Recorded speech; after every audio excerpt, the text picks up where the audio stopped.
Good afternoon. We're back with another episode of the Fall Pride. This is session 14, which picks up right after our fight with Lotus. So Dahlia is caught up with her brother, which was one of her big goals. So the session is kind of an RP. It is an RP session focused on kind of like everybody coming to terms with Lotus and trying to kind of figure out what the fuck's going on because obviously there's some ties to Vecna and whatnot, and kind of getting the implications and where to go from here, now that they've found him. And kind of he mentioned Vecna right at the end of last session, so trying to figure out what the connection is there and what we need to do about it, if anything. So very interesting as far as like Dahlia's backstory. There's some really good stuff there, and glad I got to do a little bit more blacksmithing, which especially as we kind of move forward, gets a little bit more hit or miss just because of the circumstances of the campaign. But hope you guys enjoy. If you do enjoy, please hit that like button. And if you really like my content, feel free to subscribe. It really does help out. But without any further ado, let's get into the session. On the last session of Fall of Pride, our party was just exiting the temple deciding what they were going to do when Colonel Cain Maxwell looked beyond the clouds in the sky on the peak of this mountaintop, finding that there was a gigantic fire that was engulfing the terrain of which you had traveled to enter this mountain range. It didn't look like it had reached the foot of the mountain, so at this point in time, your carriage and your mounts were still at least in decent comfort. With this knowledge, the group sprinted down the mountain range as quickly as they could, trying to go as quickly as they could above the storm, eventually making it back into the ravine where the ancient black shadow dragon was slain. Because we wanted to get there as quickly as possible, the only way was to scale the cliff that you guys all descended down to fight the dragon in. Through the efforts of several different party members teaming up to improve each other's abilities with complementing skills, you guys were easily able to scale the cliff. Eventually, Yezreel and not Yezreel, Dahlia and Tar flew down to the bottom and beat the rest of the party there by a couple of hours. Finding that all of the mounts were in array, Penelope was trying to calm the rest of the mounts down, but the fire had stopped relatively shy of the camp that you had set up prior. Tar had used speech with animals to communicate with Penelope, and Penelope shared some frustration of trying to deal with beasts of burden that were scared at every little thing, and how proud how proud Penelope is to be Cain Maxwell's steed. Yeah, dude. Penelope sounds like Batman. Yeah, Penelope sounds like this, and Penelope views Cain as a true hero, and that hasn't necessarily been revealed to Cain yet, but that was spoken. The rest of the party makes their way down, and it kind of explores the area around, seeing that nothing but black outside of a half-mile range of the camp. That night, Tar took some time to craft I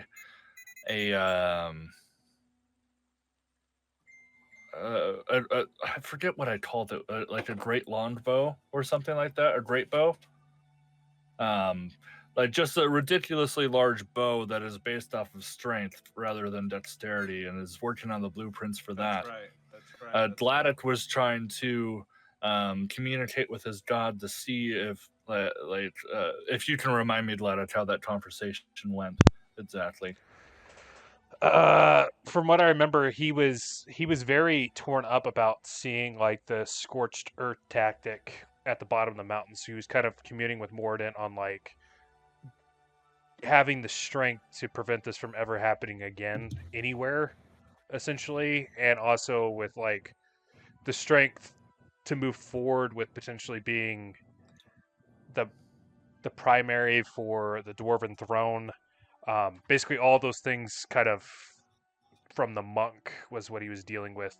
He had also worked Yeah. on the armor for Dahlia. Though he didn't get an immediate response from Moradin, he did get a message that felt like it was spoken to his soul, that the answer is inside of him, and that he is the key to all of this. Shit. Conversely, on the other half of the night, we had Raven that delved into deeper and deeper research into mana, looking into Alistair's notebook for more information with more context, and attempted to attune mana herself and succeeded with a nat 20. That's right. I forgot. And a huge, massive burst of mana exploded from the ground. And because of this, her wings grew. Not fully, but they grew.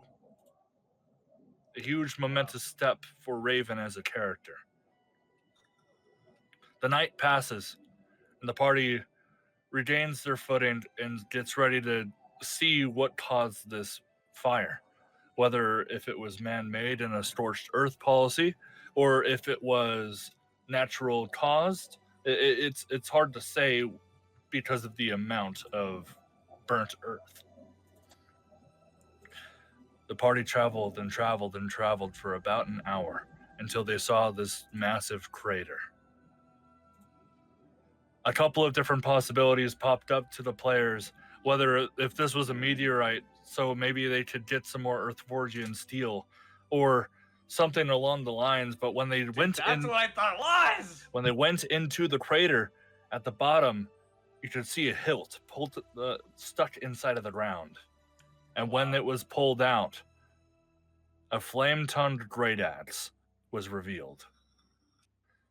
Suddenly, a massive amount of mana is exerted, and everyone in the party can feel this pressure, almost as if it's pulling them further down to the earth.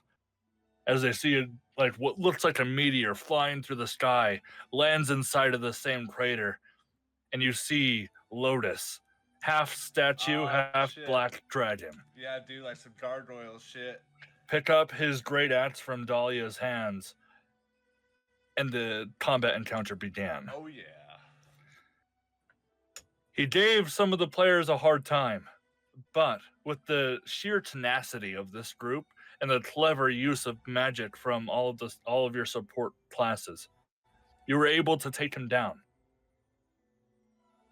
But as he was about to go down, Dahlia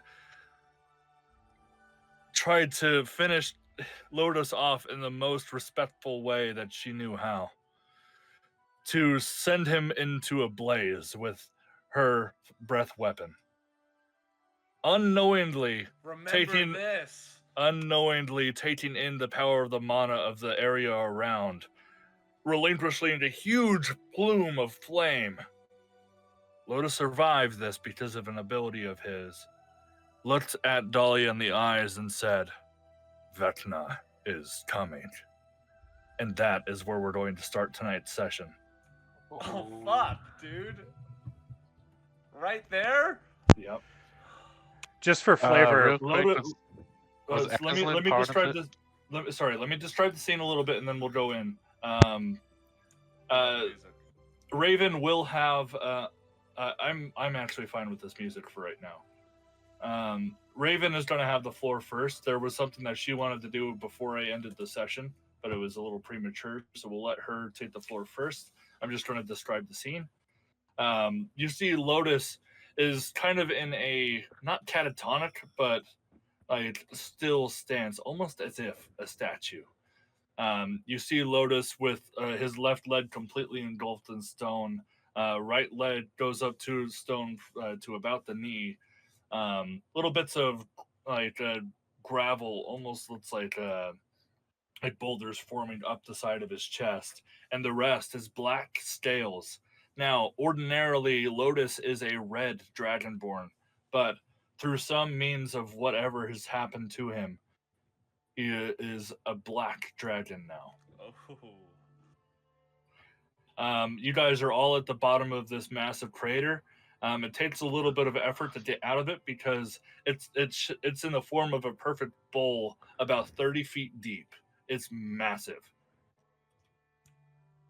So Raven, please take the floor. I have a question for Dahlia. How are you positioned at this point?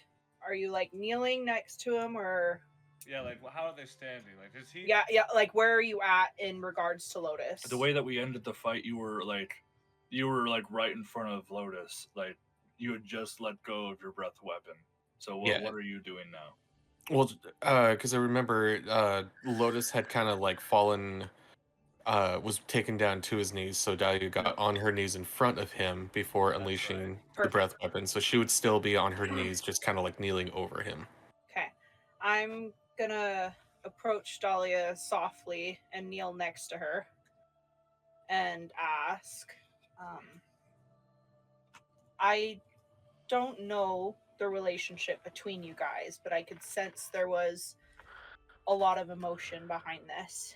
There's one thing I thought about, and I'm wondering if you'd give me permission to do so. Because it seemed as if this person was of importance and something was taken over by him. I'm wondering if we should do Dispel Magic on him to see if there's any curse or whatever on him.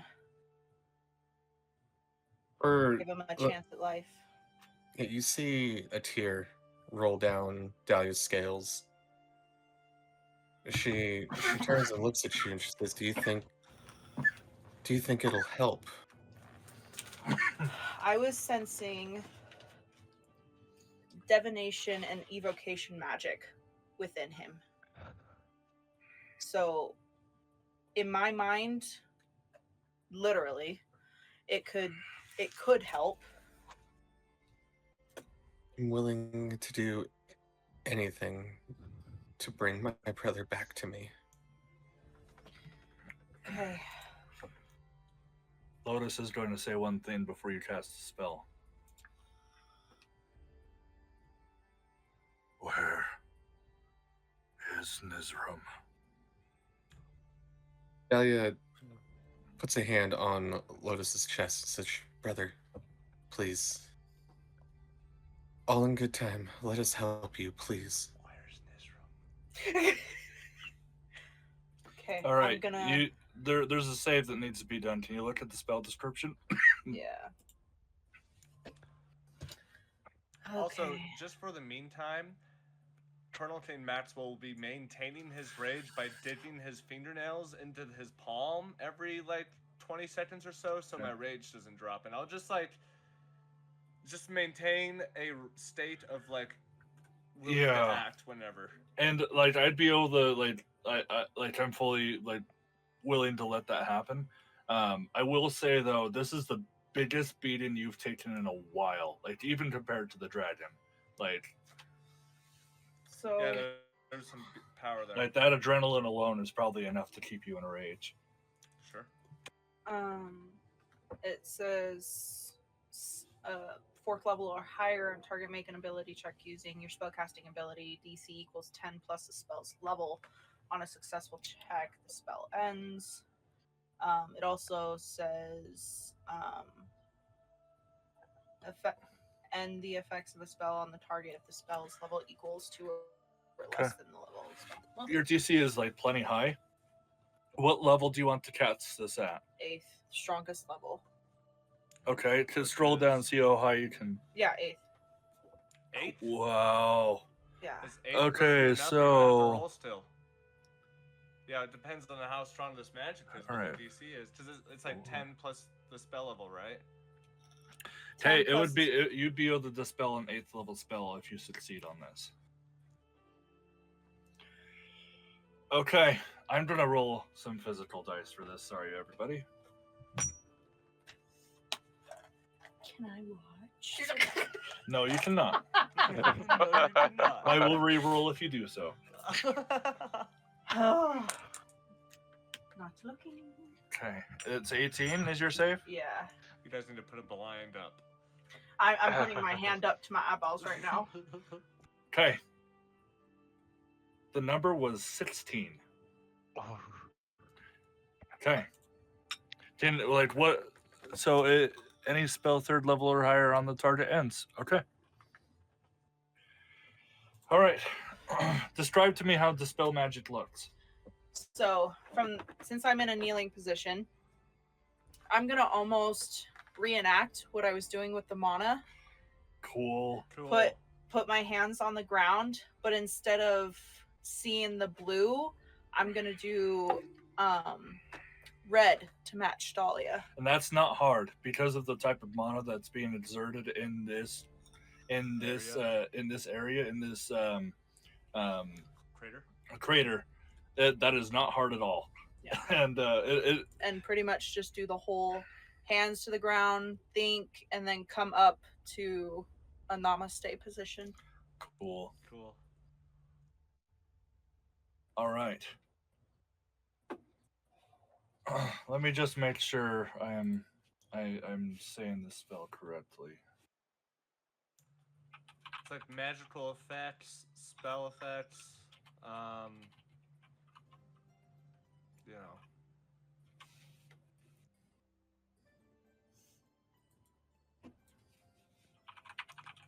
all that fun stuff.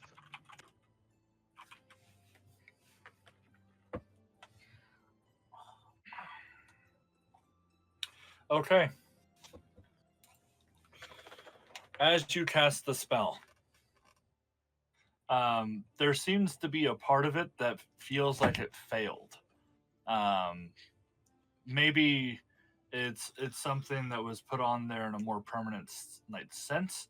But what does happen is the stone on Lotus shrivels away, and now you just see naked black dragonborn kneeling in front of you. There's no stone on him whatsoever. It's all dissolved into dust. I'm gonna portray to Dahlia. I don't know if this completely did it, but I feel like he still has hope in him.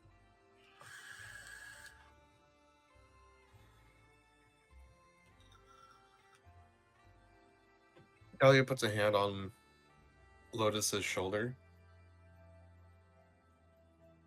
Brother, what do you remember?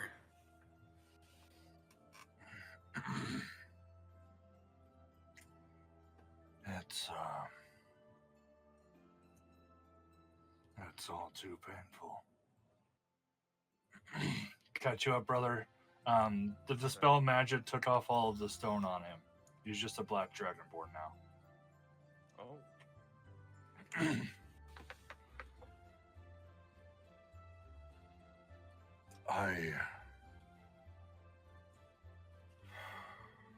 He's gonna roll a history check.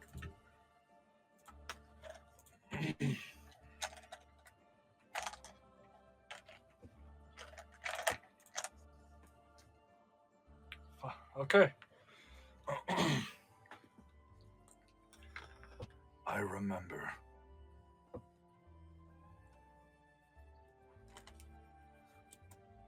When the party that I was with betrayed Nizram and I.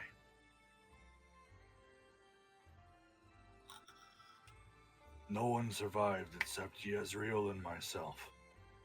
And maybe Silent Shadow, although I don't know where he went. Then Yezreel followed me out to the beach where I was going to take Nizram to our grave.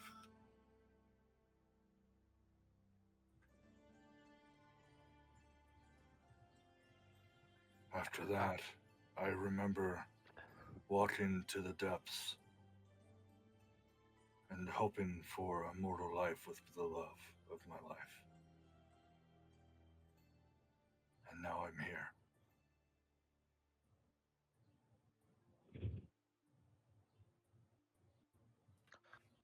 Brother, I feel like this is an important question to ask, and I know you won't lie to me. Are you our enemy right now? It depends. What are you fighting for? Everything that we've always fought for. Good. Justice, prosperity. Everything that the Crimson Tongue family stands for. That has never changed. That is a very fine line that has a very thin veil over it at all times. What I found was good may be wrong to someone else. So I asked of you, what are you trying to accomplish? And I will tell you.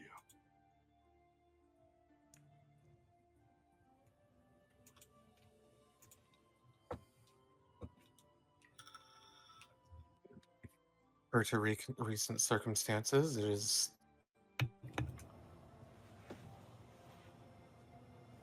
defend off Vecna.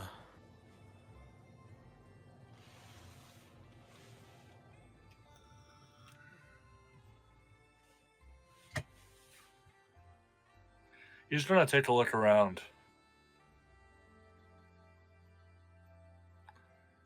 I see Dude, Cain's Yezreal. ready to pop off still. Over there. I see that Yezreal is still with you. I say It's still, I'm just surprised to see you. I thought you may have died, you coward. Oh shit! Oh shit! Yeah, Yezreal steps out from the shadows. Yeah, yeah. Yezreal steps forward. Oh shit, you coward! I would be lying if I did not say that the thought did not cross my mind more than once. But this new party has helped. I believe that we can help you as well. I need you to answer me one question, Yezreal. Of course. Well, maybe a few after, but first. Are you leading this group? In a sense, yes. In a sense. I do the talking and final decisions, but every one of them has as much say as I do. Okay, my follow-up then. On the night of what happened, that caused me and my beloved to be perished, she went through a very large amount of dramatic incidences, was charmed by a vampire, moral rape, if you ask me. And then, as soon as her mentality shifted, even in the slightest, we all started to kill each other. If she was truly back now, Yezreal, would you be against me? I would not. For I know the circumstances that she was under. And I do not blame her or you for any of it. Is that why you ran? It is. I could not choose a side. For you were both right, and for you were both wrong, in each of your own ways. I suppose I can accept that. I am sorry for what happened. I truly am. If But that I is wish- true, then you can help atone by helping me find Nizram. She's missing? How?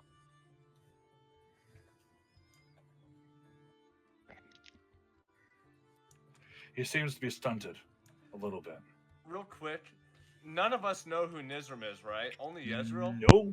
That's what I thought. We know the name, though. We had a whole conversation with Thaddeus about them, and one of the conditions we offered to to the court wizard was to bring Nizram's soul to Thaddeus. That's right. Shadow, I know Shadow also told us about the story of what happened, so I know That's like right. that. Yeah, from Shadow's perspective, but like I'll just say this: Cain just reading the room maybe lets his rage drop and just yells, "Isn't Nizram dead?"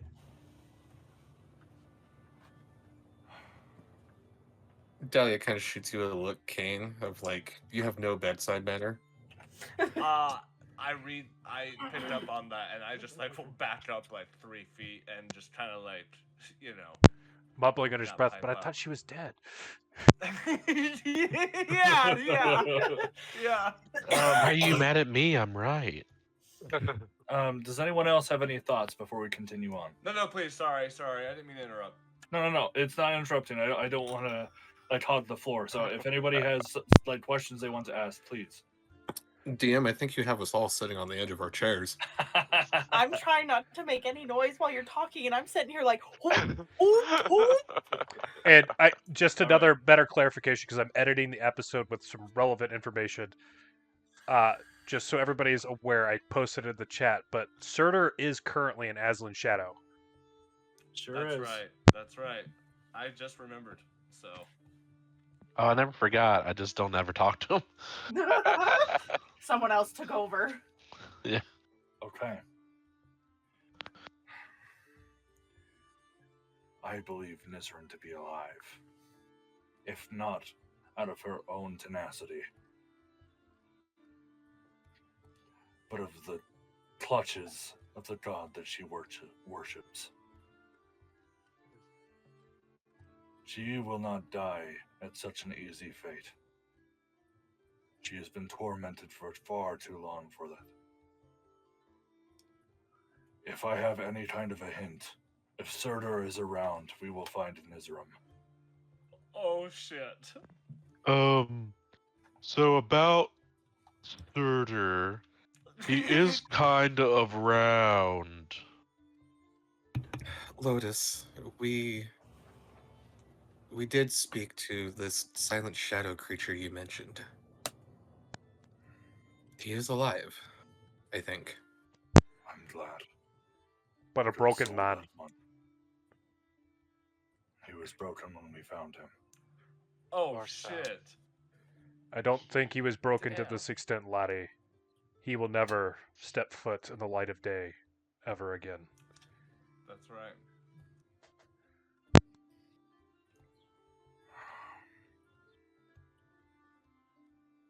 I want to say he'll get through it.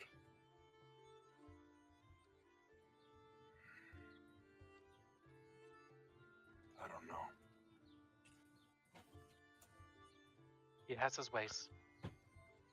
Whatever choice he makes, he will thrive. How do you think finding Surtur will guarantee Nizram? As long as Surtur exists, Nizram will exist. Their souls are tied to each other.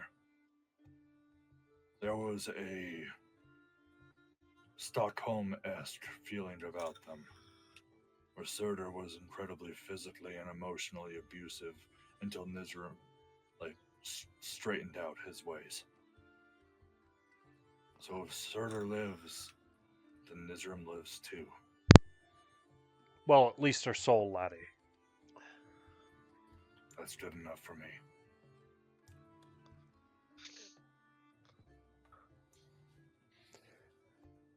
Gladdek will kind of look to Yezreel to see if he's going to motion Aslan to bring Surtur forth or not. Kind of trying to feel how much of our hand we're wanting to reveal. Right. Yeah, Aslan's just waiting. If we are working together as a team, then I can trust you all as Yezreel says I can. Vecna is coming. and control is part of my mind. Well, it's kind of funny you say that. There's a lot of coincidences happening today, it seems. Right? Because he also controls probably most of my mind. As you can see, Are I your have his hands eye. hidden? Are his hands hidden? No, his hands are not hidden. And Can I look? they're both scaly. They don't seem to Okay. have been detached in Okay. any way. Are you trying to like ascertain if he has the hand of Yes. Etna? No, he does not. Well, You can ask him as so. Yeah, I was about to ask as Aslan, have you seen a hand around? Because I've already got this eye, you see. And Aslan has no gumption to hide a truth. He's like, what? We were trying to lie. To be honest, that's how you all were so easily tracked. Oh. I've always chosen Wow. interesting parties, haven't I? Oh, You're thank running you. away this time, Israel. It's funny. Better. You tracked us, but I've been trying to find you.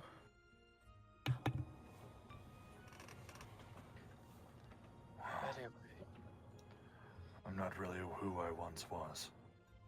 Dahlia, Bullshit. Bullshit, I don't believe that for a second.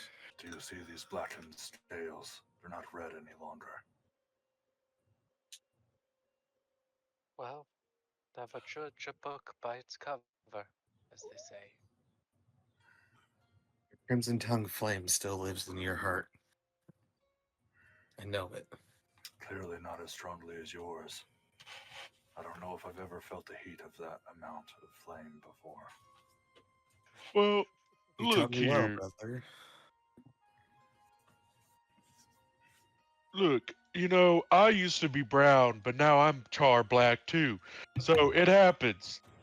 What goes around comes around. I can understand a little bit. I used to be a normal looking elephant, but now look at me. I'm a freak of nature.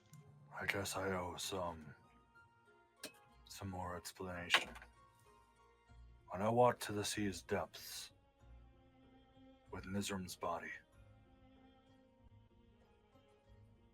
I had prayed for a sweet end so we could all be together eternally, where no one could ever bother us again. Nizram's heart glowed from inside of her chest, and her body was taken into another realm. But my prayers were answered all right. By none other than Vecna himself. He said that my tests are not yet done, that he would tell me where I could find Nizram, and he would give us the end we so chose, if I could gather the hand and the eye.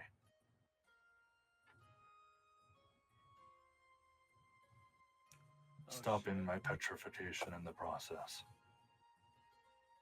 I've been searching this entire plane of existence for that damnable hand. And then I found you, hopelessly wandering in the mountains while a war is being sieged.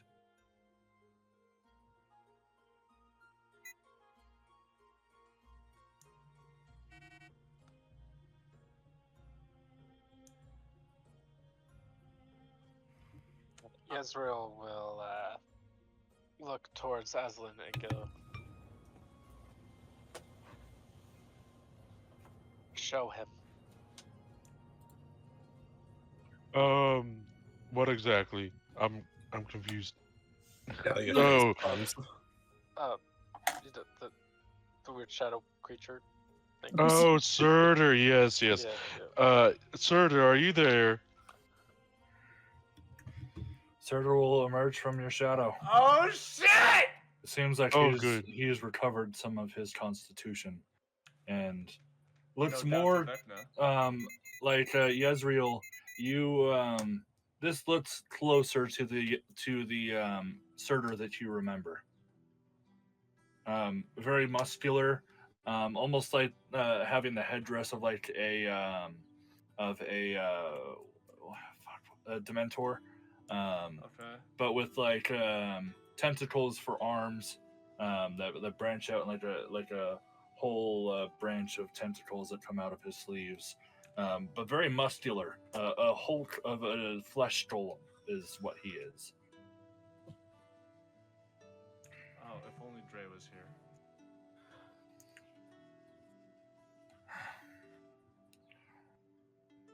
Lotus.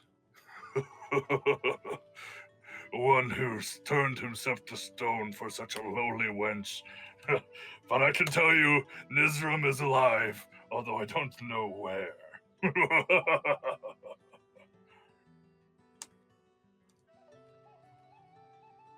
Lotus doesn't know what to say. Oh, well, that was kind of rude, to be honest. I don't really appreciate the language. We're just trying to save the world, I think. So, some couth would be nice. She abandoned me on this plane of existence. What am I supposed to do? Follow her with no magic to my own? I'm a helpless dog on a extraordinarily long leash, but cannot go any further without any restriction. Yeah, I couldn't begin to imagine why she abandoned you. It's kind of ironic you say that. You have all this help around you, yet you see none of it.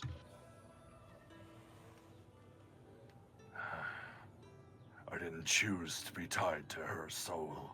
Literally anyone else.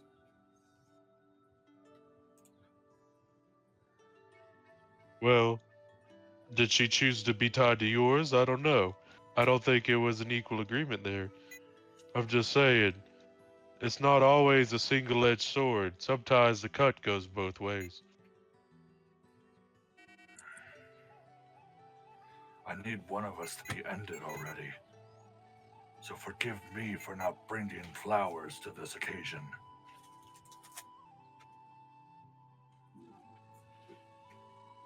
Well, I don't know about everybody else, but I think we're trying to end the whole arrangement. I think we're trying to save her, which then would save you. Something like that, I think.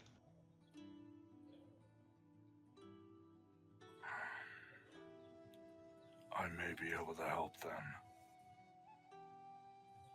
Lotus perks up and looks over and has a hard time meeting Surtur's gaze just out of pure rage, but literally does not have the strength to fight at this moment.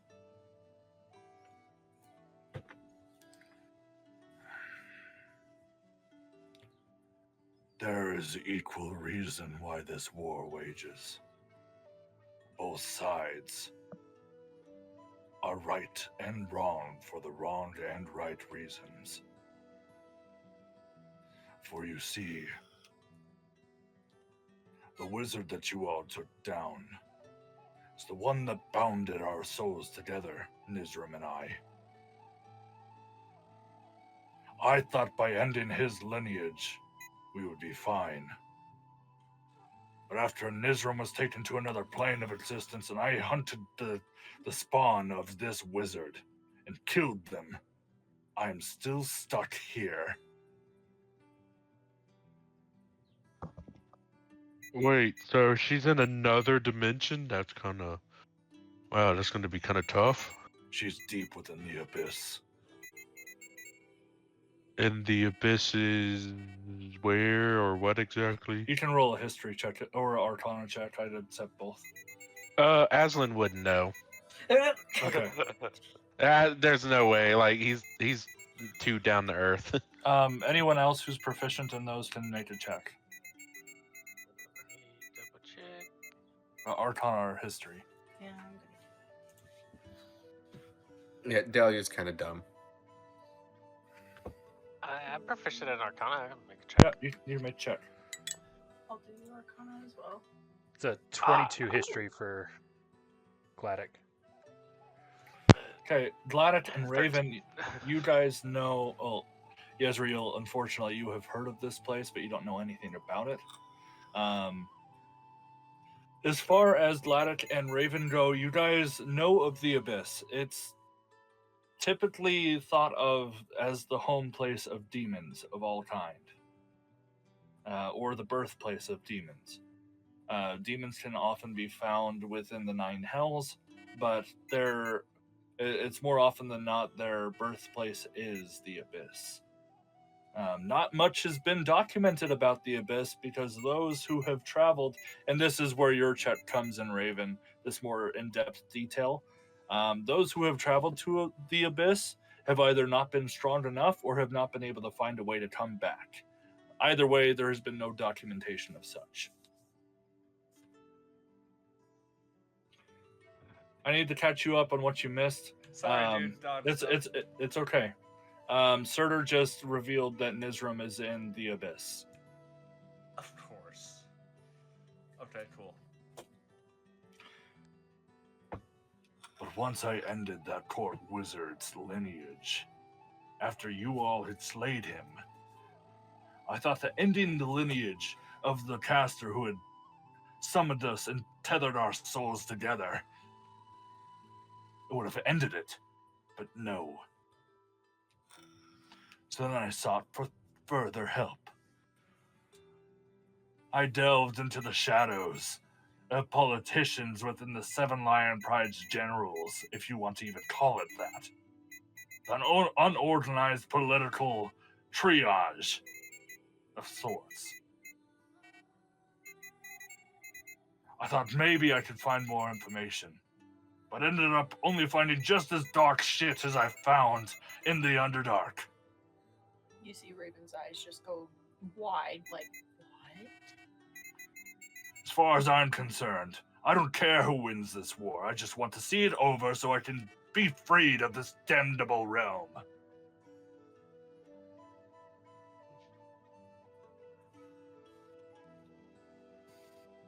So Lotus, even if you are pissed off at me, and you want your beloved back, beat me all you want.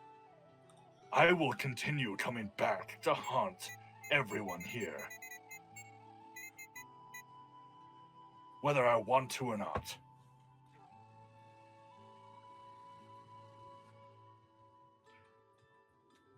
If you all do intend to help me or help Lotus, you all must know the war has started. Battles have been waged while you've been gone. Things do not look great for either side at this moment.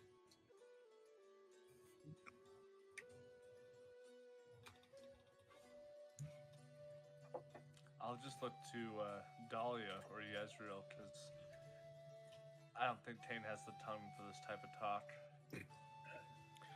Surtur, it does seem to me that we do have a common interest. For better words, you want to be free. Seems like you need our help.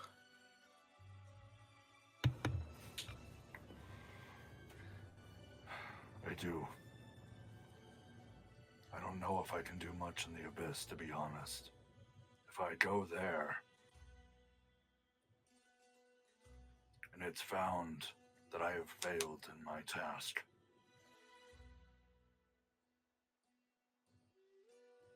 I feel I will be even worse off. That an immortal life will simply not be enough. The torture, being torn apart, waited for reincarnation, and torn apart once more, over and over and over again. Well, I guess it's a good thing that she can hide in Aslan's shadow, and I think everybody else here is pretty good at keeping our mouths shut on certain things, and she kind of turns to Lotus to kind of judge how he feels about this whole situation. Lotus seems to be pretty upset, but is also holding himself back because this is the only information he has found. So is theoretically holding his tongue right now. Yeah, Struxus speaks up. It's like, your task? What may that be? Nizram formed a pact And until that pact is finished, I am tied to her soul. So with her being banished to the abyss, and I am not with her, I'm more or less cheating her god. And she is cheating her pact. So you both will be punished, if ever found out. I believe she is currently being punished. I assume I will be found anytime soon. Well, I think we need some time to think about our next steps with this. Although I know that time is not a unlimited commodity at the moment. We shall rest, I feel. You, elephant. What is your name? I go by Aslan. Yeah. Yeah. Yeah. Is that the Eye of Vecna that you wield? Yeah, it kind of wields me, but I also wield it. It's an odd story. You are not safe if you go into the abyss. If you wish to go there and you truly wish to help me and help Lotus, Vecna must be dealt with first, or else you will all be vulnerable. What do you mean? Is Vecna in the abyss? It's the birthplace of all demons. If I'll take it as Vecna- a yes. If Vecna is to get anything done quickly and correctly, it will be in the abyss. That eye will be stolen right from your socket. Well, I guess I'll leave it up to the party to decide then. That kind of sounds like some world-ending type, for lack of a better word, shit. Is Vecna not at any kind of disadvantage, missing an eyeball and a hand? I speak up. Right now, from my readings and my understandings, he's just an entity at this point. He needs those items to fully form. The thing I fear is the people who wield them or have talked to him may be the chosen ones.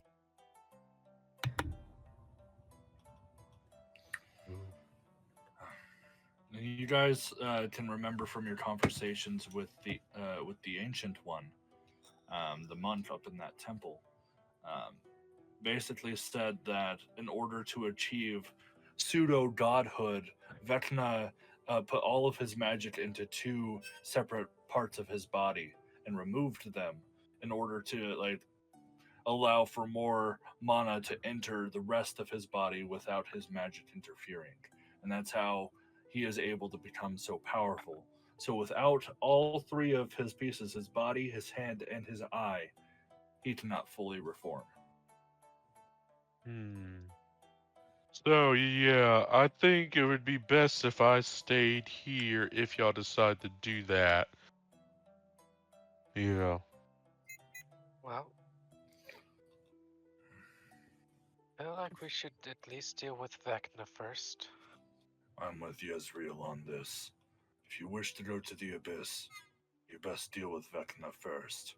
But what of the hand? Would that be a necessary thing for us to find first? Yes, aren't you on a quest right now Yeah, to go But we- find these things?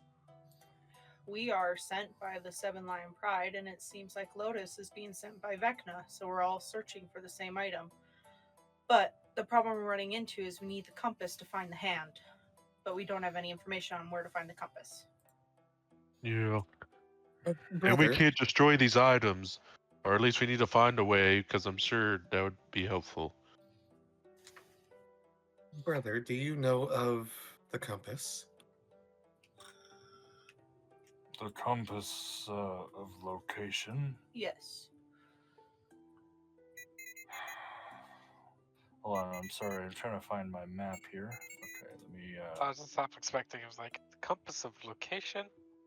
Yeah, Sorry no, to I keep don't know putting you anything on about it. Yeah, You mean this compass? Pulls it right out of his fucking back pocket. Yeah, like no, I don't know anything about it. I posted it in the chat. This is the world map. You guys are currently just south of the Midari Mountains, about 2 notches north of Ravana. That's currently where you guys are at. Gotcha. I didn't even think of using the compass of location. I have no idea where you'd be able to find it, but I will tell you where I was headed next, to look for the hand. The tricky thing about the hand, witches and shamans alike have been collecting this hand, not knowing its full powers or capabilities, more so as a relic or an item as which to channel their magic through versus using it completely. I have traveled all the way across Tragodia, which is west of the Midari Mountains. I have traveled all of Hysteria. This was my first task upon being revived through Vecna's power. So Hysteria is where I went first. I crossed the Westwind Ocean to the other to the other shore to go into Tragodia. But I believe that if we are to find the hand of Vecna, that it will be in Ravana itself.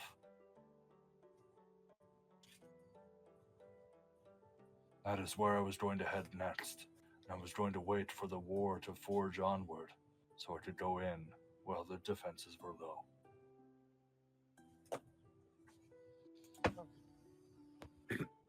Brother, What?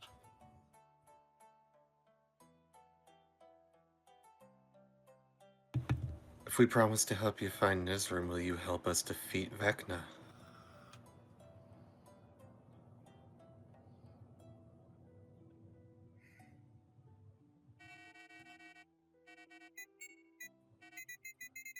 All I can promise is that I will try. I've been at the whims of Vecna's magic already. I don't know if I will be a liability to you if I do. Yezreel walks up and puts a hand on his shoulder and goes, I need to repent for what I have done. And so, I promise you, I will help in any way that I can. Even if you are not with us to fight Nizrim, I will continue. Lotus looks at you with the most steely gaze you have ever received. Wow. Yezreel, bows his head in a submission, more so of a, you can take my life right now type thing.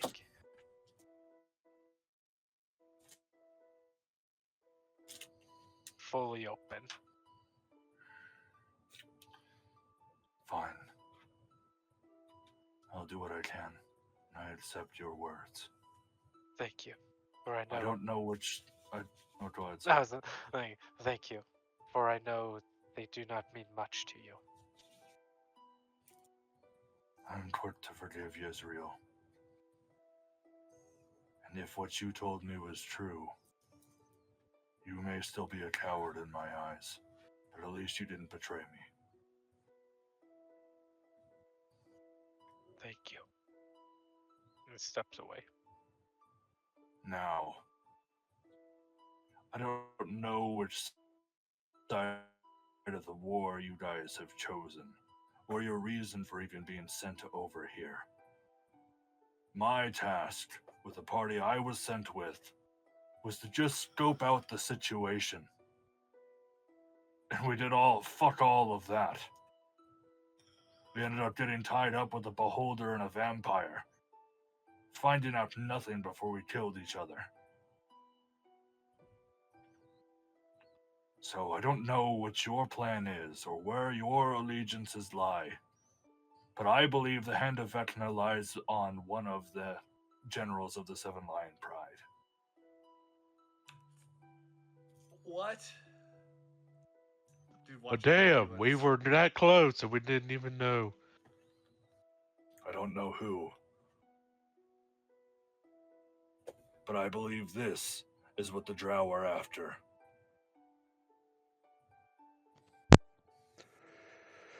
Well, laddie, Thaddeus all but filled us in on what he was after. Essentially, one of the food sources was destroyed, and he wants the second-born son of Felix Evermore in return.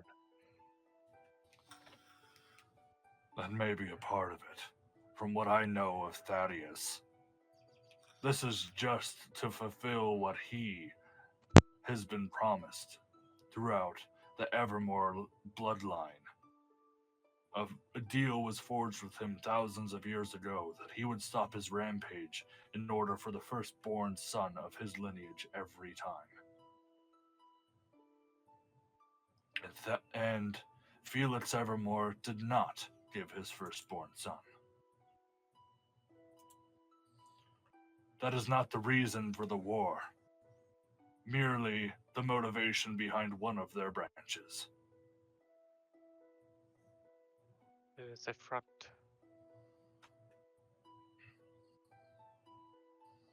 If that's all the information he told you, I would suspect that maybe he may know more about the hand than he lets on.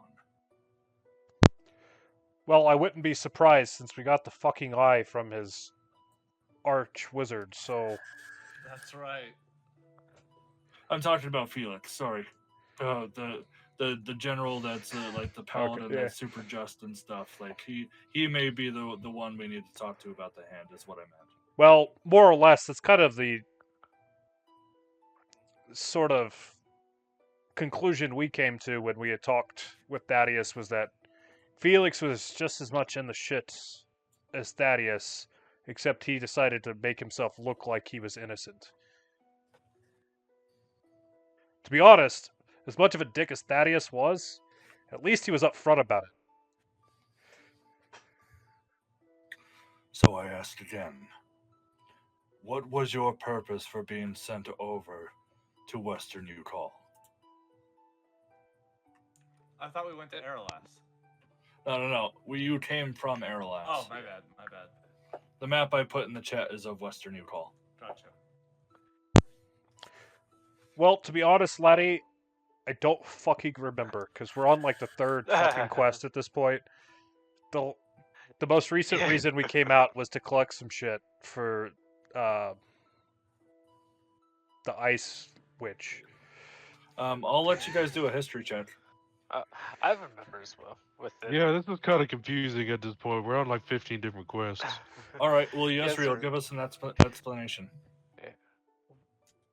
I was originally tasked to create a party to come and fight on behalf of the Seven Lion Pride. As Yasriel kind of cringes, to eliminate the Drow. Although we have come to light with more information on what was happening, so you could say we're acting more independently now. Are we, though? Well, I mean, we're not like fully still going after the Drow as we were at the beginning.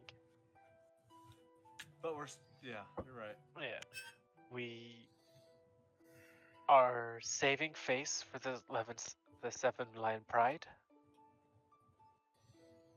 but We are doing our best to try and hopefully have some democracy. So let me get this straight. Your intention being sent here was to aid in the war effort. But seeing what the information you have found, you are acting of your own accord for the best interest of Aerolas. The best interest that we see fit. Now, Is the monarchy aware of your change in plans? they are not.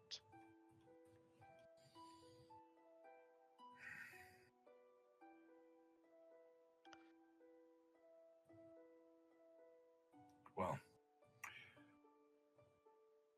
I don't know if I necessarily agree. But this is the furthest step I've taken in finding out what to do next. But if you want to save your own skins for what happens afterwards, I recommend figuring something out. Because we need to strike soon.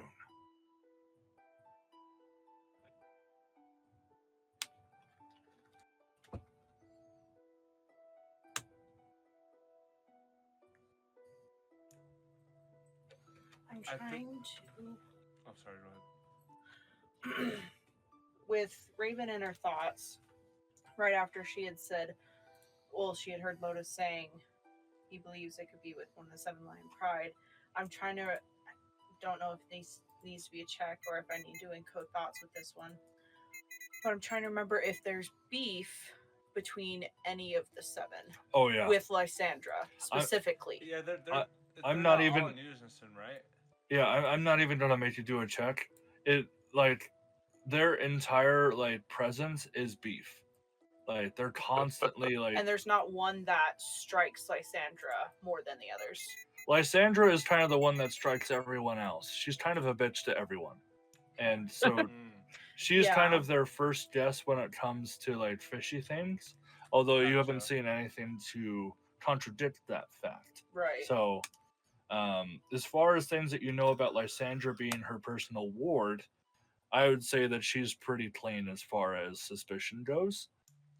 As far as your little ward brain ever saw, Yeah, that's what I'm thinking is like if I remember overhearing conversations with her with one of the other ones type thing, or if she's made a strike personally to someone else versus them to her, because I'm aware of them to her, but I'm not aware of her to She them. has made political strikes against them to defame other members. Mm. She views herself as the general that can lead the entire nation versus If gotcha. under seven. Gotcha. But if you remember, Vecna also said that she was fooling you. I know it's Vecna Right. that said that, but yep, I mean, Right. also when you tapped into mana, your wings got larger, and they said that you Yeah. would have to do other things to make that happen, and it Yeah. seems to be the false. Evan, honestly, that last point, didn't even consider that. Dude, I'm just saying, like, if somebody's an inside man, doesn't mean there's only one. There could be 3 or 4 of them. Mm. For Vecna, that is. Can I just can Cain She has a pop up real secret quick? cabinet somewhere. yes. Yeah. Cain. As the energy of the conversation starts to sort of dwindle, Cain will approach. Where is Yezreel standing in regards to,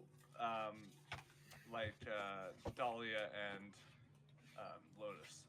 Go ahead and answer whatever you say. Israel's probably standing like right next to Dahlia and like right in front of Lotus.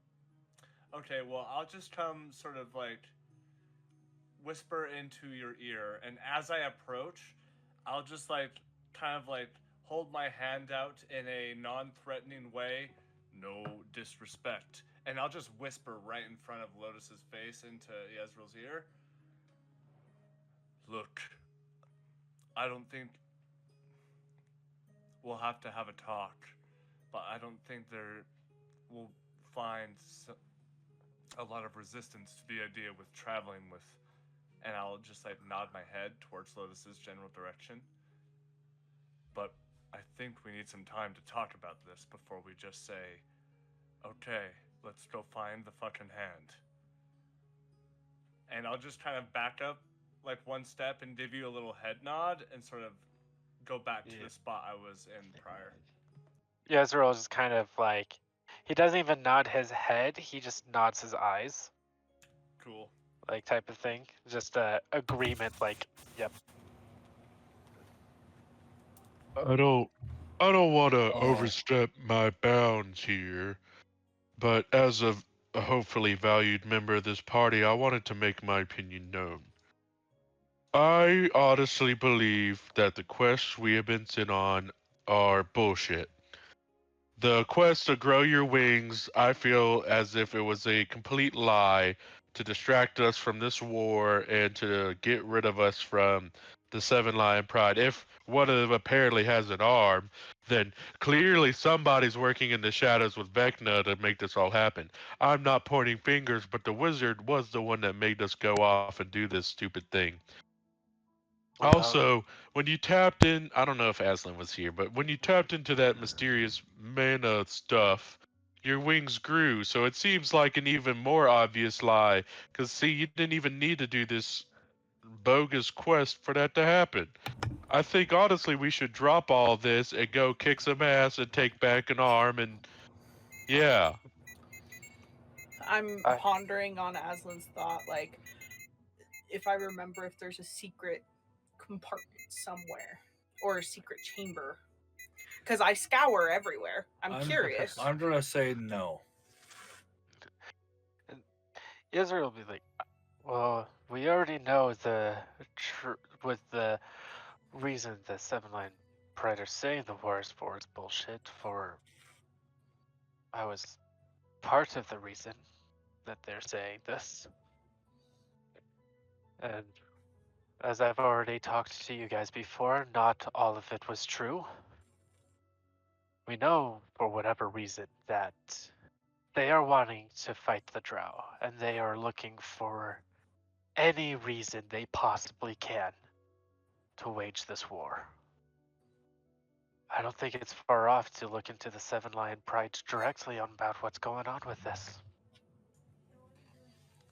Cain takes a very, very like skeptical but stern look as his eyebrows furrow, because it like directly challenges the way that he has like sort of viewed the system, so to speak, up until this point.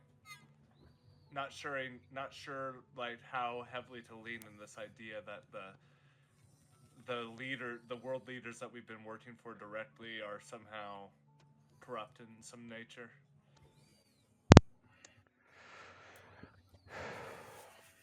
So, as the events of this conversation take place, the sun starts to wane, closer to evening. You all pull yourselves out of this crater and begin to set up camp for the evening. On charred earth, mind you. On charred earth. And this is where we're going to take a break because it is very necessary for Tar to be caught up here. Okay. Do people need any more time? There was a bunch of exposition that had to happen to catch her up. In whatever rest period we decide to start taking, Cain will want to have a conversation with Dahlia, but that's it for me. Okay. I realize that it's getting towards the end of the day, and we might have to be setting up camp, so I'll spend most of my time setting up camp with whoever You're wants kind of to. quiet. Really? Aslan will work with Tar on I can hear you speaking. just fine. Okay, so let me just start things up, and we can continue conversation as it was. I just had to fast forward time a little bit. All right. Is Lotus going to be in our camp tonight? Yes. Okay, cool. Unless stated otherwise, that's the point. No, that it never was. Yeah, that's just fine. All right. As the sun starts to lower and lower beyond the pinnacle. It's still probably about 2 hours until dusk. Everyone is setting up camp. Tar, you're trying to do your best to restore life to this part, but it's so freshly burned. Feeling the ash and the soiled ground, and it's hard. You can motivate new life to grow. However, it may be hard to see any immediate results as most of the roots have died. Then she is just gonna spray her spore cloud and make her mycelium like all over the fucking place. Okay. Maybe a little too stubbornness with it, with her armor clan background. Gore is going to approach Lotus.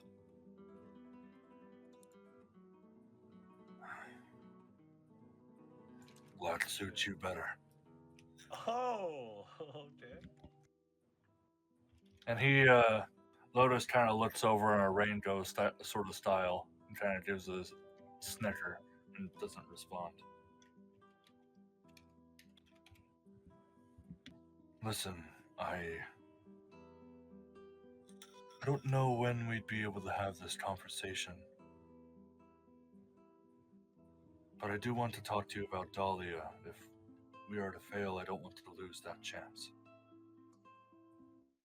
Just think about it, okay? Lotus still doesn't really respond.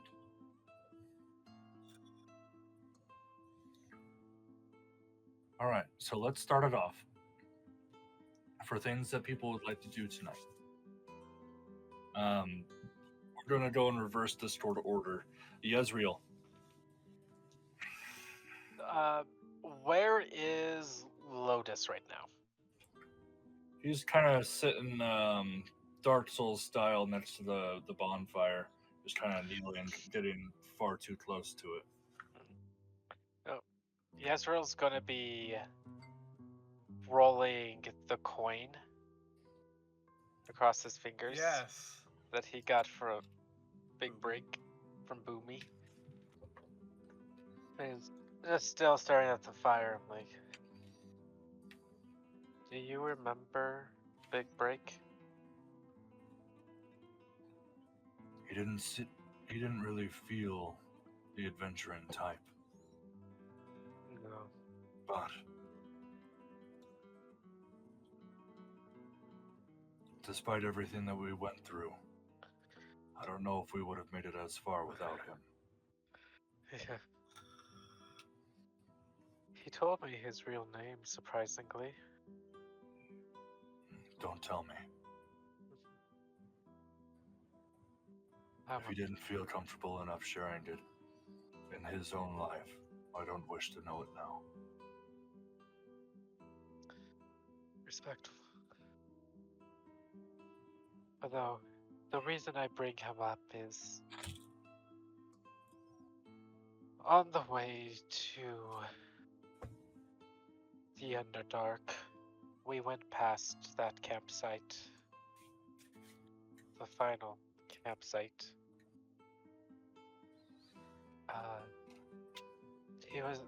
I just wanted to let you know, his was the only body that I found. And I gave him a proper burial.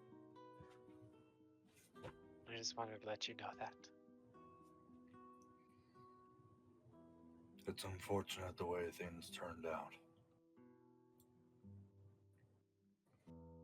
It was. I wish I could have done more, but I did not know you guys enough to be able to trust anything.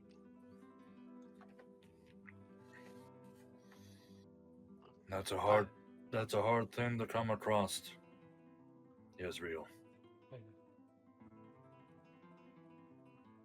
And it seems that you have learned your lesson. I tried to kill you and nearly succeeded. Yet here you are, trusting, though what I tell you is contradictory to what you had been led to believe. Indeed. Although I still do not trust fully. This party, they are good.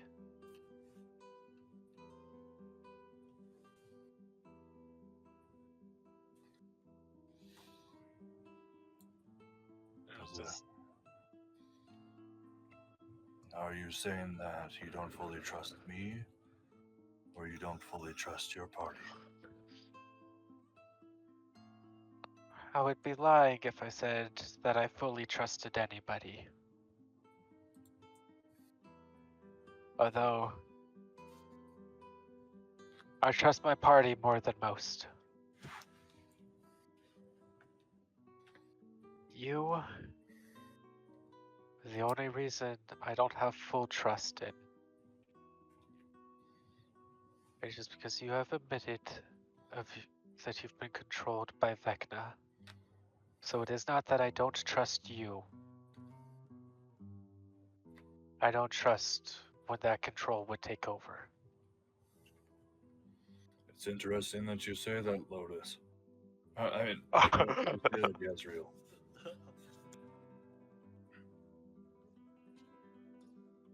Because the same thing could be said by one that literally wields a body part.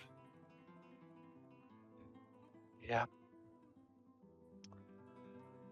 That has been... It's saved us too.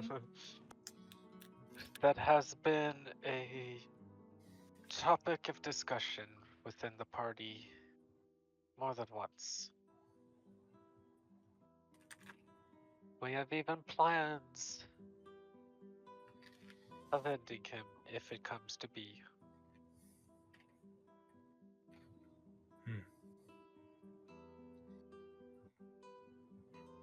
Well, I say this because I want you to know that I believe you, and I will trust you as much as I physically can.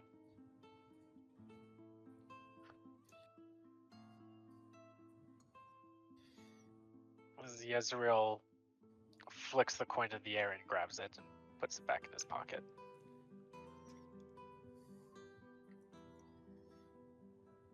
Tar, Yes.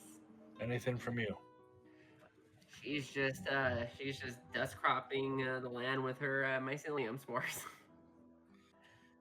Is there any thoughts that you feel with this newfound information? She's just, I think part of her soul is very happy that they found Dahlia's brother. There's a bit of, I'd say there's a bit of hope in her step, no matter what came with the bad news. That part of the promise that was made between her and Dahlia when she was found that day has been completed. Okay. I will let you do like that. This will probably be later in the night, but I will let you do another blacksmithing check to try to improve your blueprint on the great bow. Yes, cool. Thank you. Yeah, she'll work on that after she finishes dust cropping. All right, go ahead and give me a roll, and we can just say that happens after. Oh, sure. Dude, I love the idea of a strength-based bow because I imagine like whatever the drawstring is like just really thick cord. Nat that, 20? Oh. Tar with the Nats 20s. Oh my god. Okay. Wow. Girl. You were able to resolve a very critical aspect that you were just flat out missing before. Every design that you drew up previously would snap under the pressure of such a grandiose draw strength. Wow. But you found adding a pulley system within the bow itself, further up on the arm to allow it to bend one more notch. Although it doesn't let you pull the bowstring fully, it lets you extend your arm fully. Utilizing your strength versus your dexterity. And this is the key point that you are missing. Wow. You just invent compact bows or something? Exactly. That's definitely. Yes. Cool. She is furiously like Cool. sketching a blueprint on a parchment. I love it. She's making like small little grunts and sounds of excitement because her vocal cords are still not really working. Wow. It will be difficult though, because this is the first of this weapon's kind in this world. You need to find a material that it won't break, right? Yeah, you'll have to find material that won't break, and it will take probably several tries of prototypes before you can get it right. I'm using, But I'll be this is- using. But because of sorry. your spectacularly drawn schematics, the check will be lower because of it. Cool. I'm planning on using. I'm planning on downgrading my armor to more of a light plate type of armor. So she's gonna be using her armor to make this bow. Okay. Cool. Oh, dude, it's like you, right? It's you, but it's your weapon. Yeah. Cool. All right, Raven. I'm just gonna be deep in my thoughts about the whole scenario and what went down. Just reflecting on it the whole night. Lotus is going to approach you. Where are you sitting at in regards to the camp? Just about in the corner, not really helping where I can type thing. As the moon starts to rise, about half crescent is where it stands. You see a dark figure ominously walking in your direction. Silhouetted, not necessarily due to low light, but because of the black scales, the moonlight shining off of its tips. He approaches you almost as if he is a shadowy visage. I don't see too many fairies on this side. There were some that cattled some of the dinosaurs in Aralas. But you are the first I've seen in Western Yukon. Oh, technically, there's two of us here. Not in the narrative currently. Well, I know, but I'm just making a point that there's Gotcha. trying to be literal here. I got you.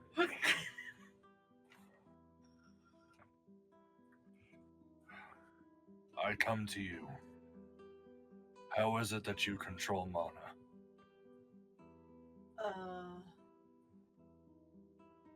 It is only a skill that was taught to me when I was resurrected by Vecna himself. I mean, I don't know exactly if I could put it into theoretical words. Just trusting my gut with things.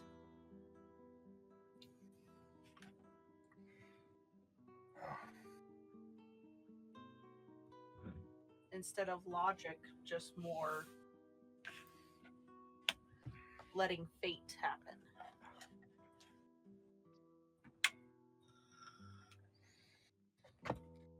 You are a glitter fairy, right? A glitter fairy. Yes.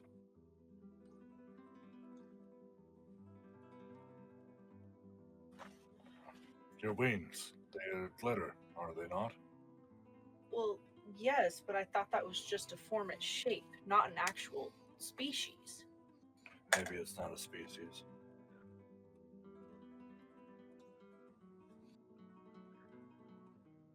It's just, there's,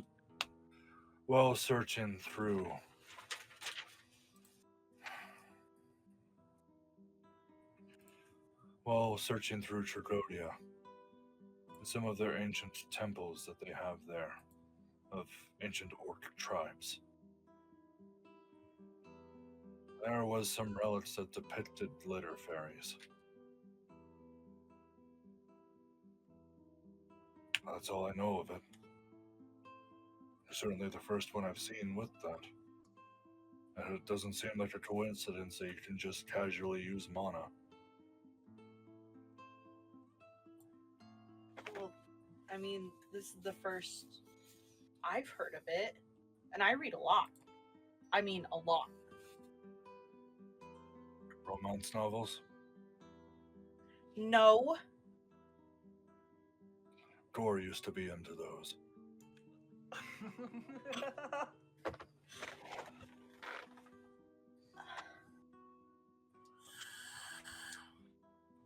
The thing I'm pondering, this is something you're going to learn about. I was taken under Lysandra's wing to gain my wings, essentially. The wizard in my town couldn't fathom what was happening and only knew about Lysandra being successful with her upbringings, with her studies with it. I can't prove any of what he had said to be true or not. I've never been to the Feywild. But I do know that trust should be given thinly to those of the generals. But maybe that's my own biases. And that's where I'm questioning, because the real question I'm getting to is, out of everyone in the entire plane, or across many planes, Vecna chose you. Do you know why? I mean, look at me.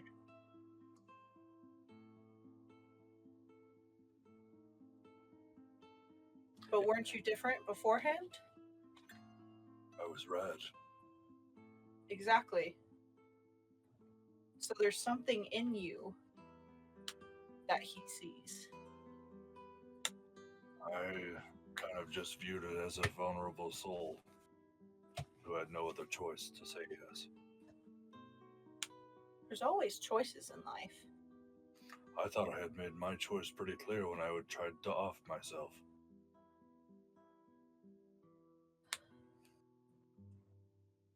I see where you're going with this, though.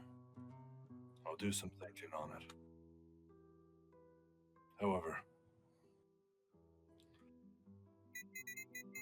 if I'm able to know all of this information just from a couple of temples that I've gone to, it only exemplifies my reasoning that there may be things that are being hidden from you regarding the generals.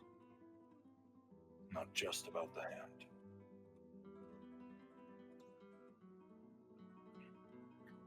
I'll let you think about that. I'll see you in the morning. Right. And I just quickly get my notepad and start writing down everything that was just said. Because then I need to remember to look at things. Gladdek. DM, I'm trying to remember. Was I at the stage with Dahlia's armor where I just needed to hit the forge? I could have. Essentially. Yeah. Okay. You had very good blueprints. It wasn't a nat 20, but it was a very nice roll. You needed the material, which you have just enough of, and the time to forge it, and you have that time.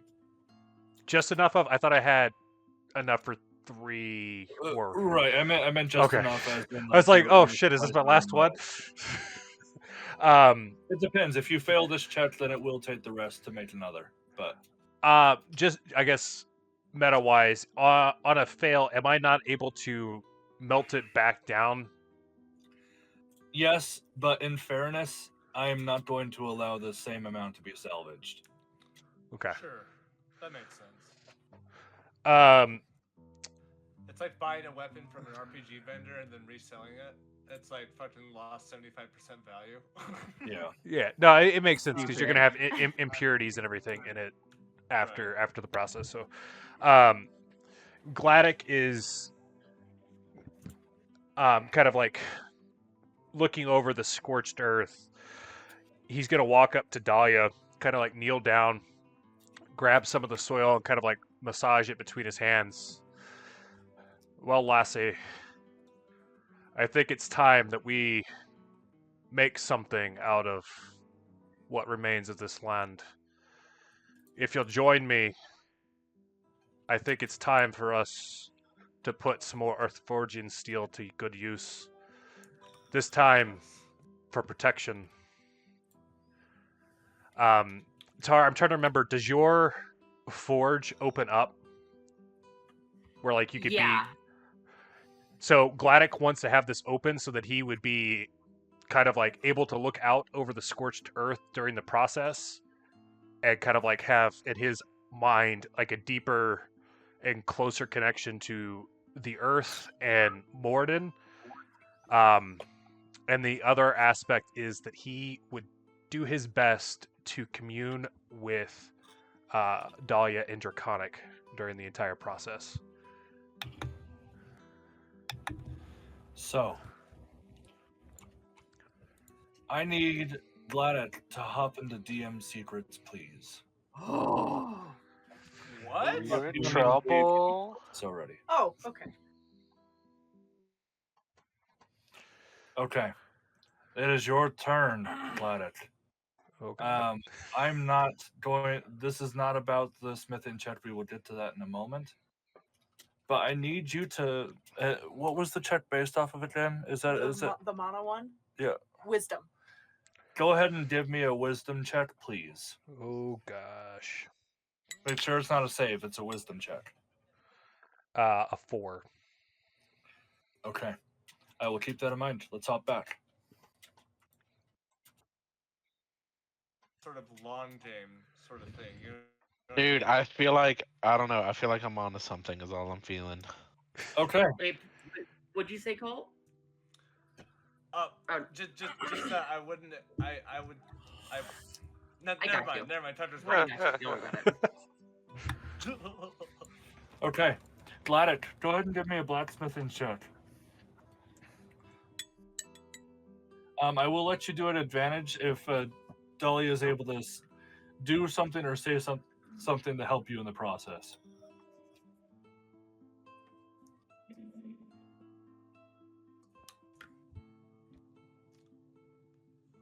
Sorry, can you repeat that? So Gladdek had grabbed you to put together your armor that he's making for you. And Right. he's going to be like speaking to you in Draconic. Is there something you want to do or say in this conversation to allow advantage with this blacksmithing check?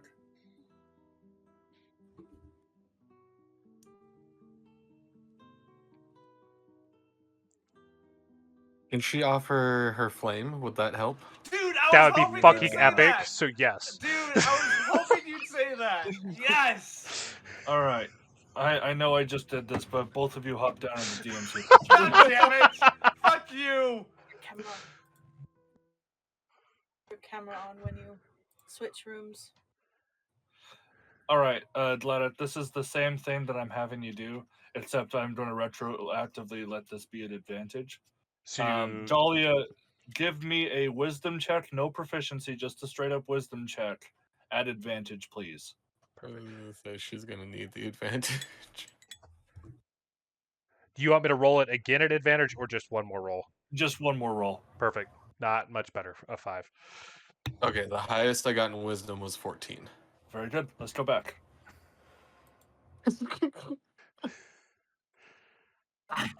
She might have to leave the room.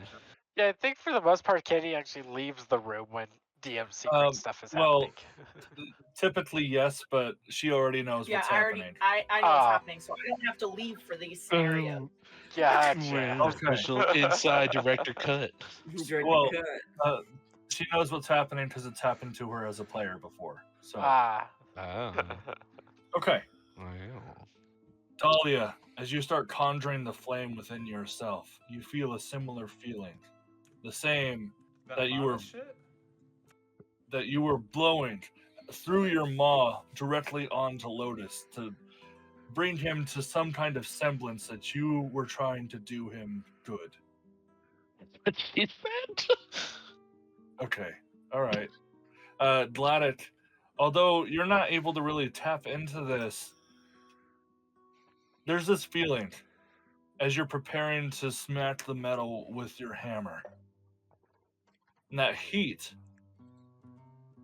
it almost melts inside of your core. differently than what Morden has ever given you. Wow. It's almost as if each hammer strike, as the heat intensifies, Like the You- metal is even softer. it feels like from Avatar when Toph uses her tremor sense. It like black and white. It shows the ripples going up through your system. You just feel in yourself the hammer meeting the hot steel, and you're not sure what this means, but you feel connected. Now, what did you roll for blacksmithing? Do it at advantage. I did not do it at advantage, but I did roll it. Okay. At Okay. advantage, it's a 25. Okay. Nice. Over the course of about 4 hours, you're going to be ending this at around 11-ish. You have crafted something magnificent. Dahlia, your throat, it's so dry and sore from the constant stream of this power that you're using, or the flame that you're blowing through your system. It's left you exhausted. Nonetheless, Gladdek, let me just review what you had sent over.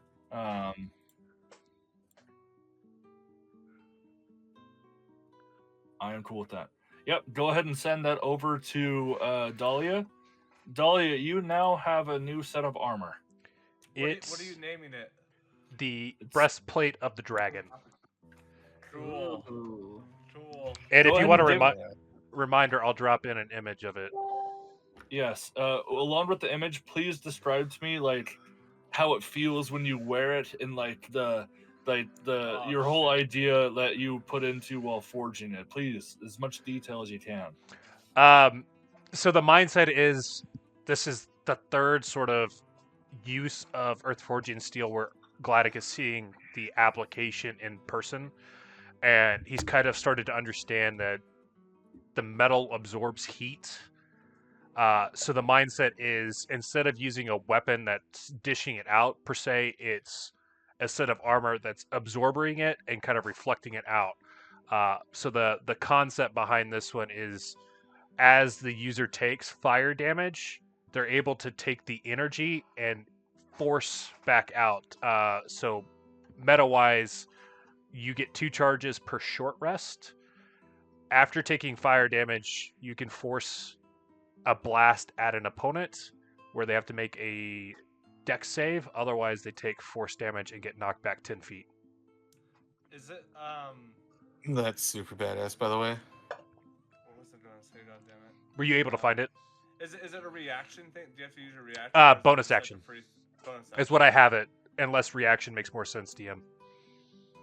I would think Reaction would make more sense, unless if they have to contain that power and then release it physically, like they take the hit and then they can release that with concentration. I would say with a reaction that it just happens immediately, right? As to where this one you have to harness that power and Yeah, and that's kind of the concept I was going with. Is it's Oh, like you okay, have to like okay. internalize it and then force it back out. Gotcha. Okay, yeah, I'm down for that being a bonus action. I do want to say, as far as any edits on that page goes, like what the armor class is when you wear it. Yeah, like what bonus? I think I added con as the bonus, so their Constitution modifier would apply. If that Right, makes but- sense. Yeah, so like typically with armor, there's a strict AC that you get when like wearing half it. plate is like, I think.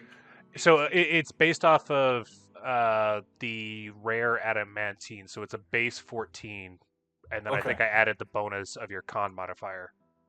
Okay, all right. Whether or not that actually happened in practice, I hit the modifier that said con bonus, but when I was looking at it right now, it's not Okay, so applying that. It may apply that when you equip it as a character. We'll work out the kinks as time goes on, but as of right now, Dahlia, you have now equipped the breastplate of the dragon. Okay, how do I add that to my inventory? Like, what does it do to my armor class? I don't know, because it depends on what armor you currently have. It is AC 14 as its base right now. But you'll need. Yeah, I was about to say depends on the armor. It requires attunement, so it won't do anything until you hit the attune button. So I don't know for Oh sure. yeah, so you gotta like equip it and then also attune to it. Mine didn't change, but that's because my armor currently is a 16, so it was actually less for me to have it than.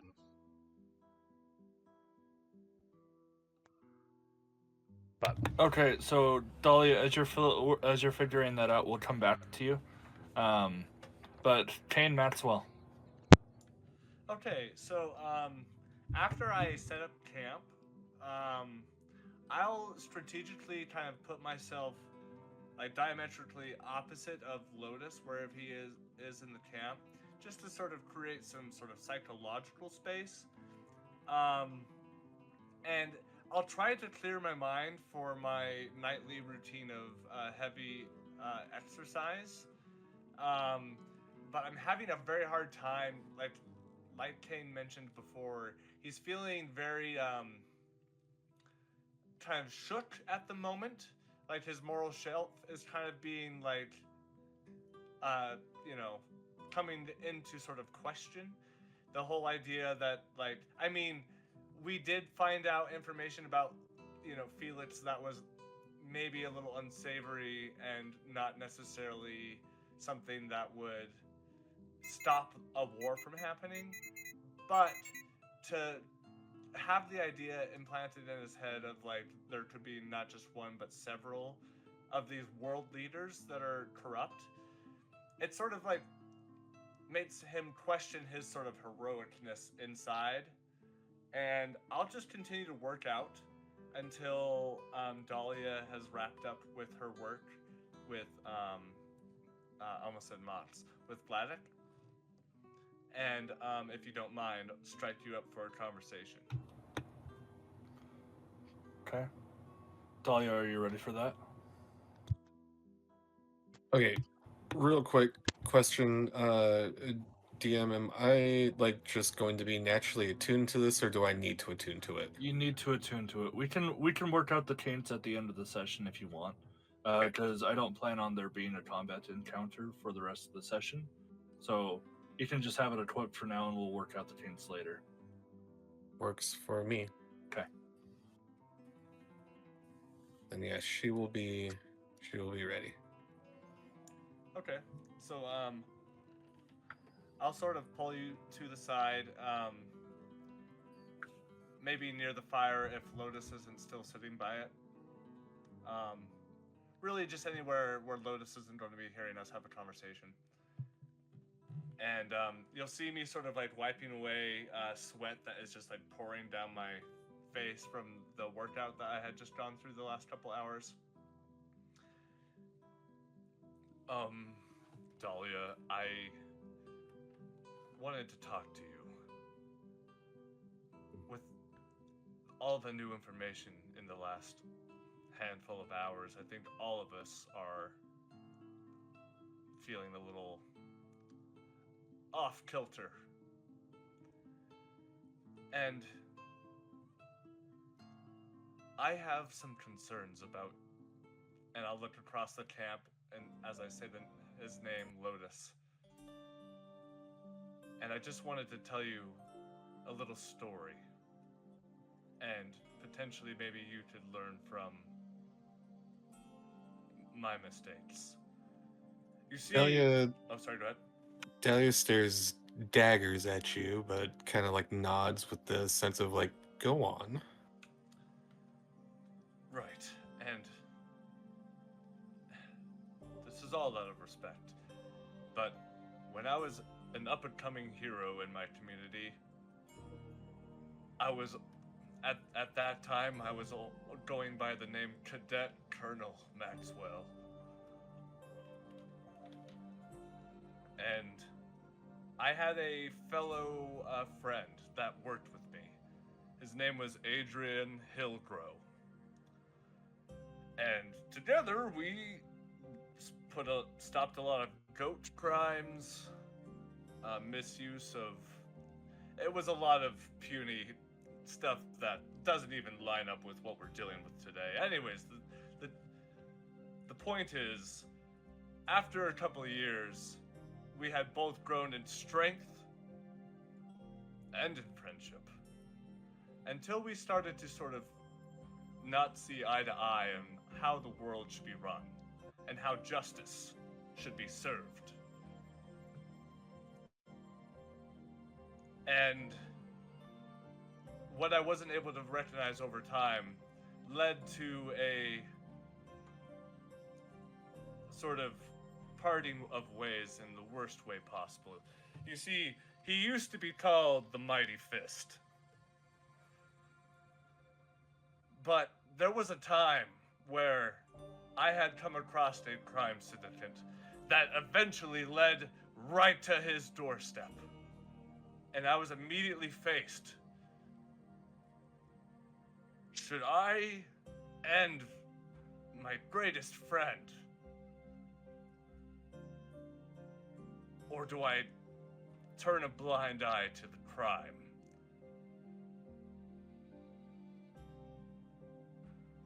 Because at that point, he was going by the Dark Fist. I decided to leave. And I haven't seen him since. And who knows what atrocities he could have committed by now. You see, I am now a colonel. Who's to say what the Dark Fist has become? And I say all of this, Dahlia, because although I am relieved that you've had this family reunion, ultimately, Lotus seems to only be alive to resurrect Nizram. And the only way he can remain alive is by doing the bidding of the very foe that we are fighting against. And I just want you to remember my story when the potential time comes where you may be faced with the same decision.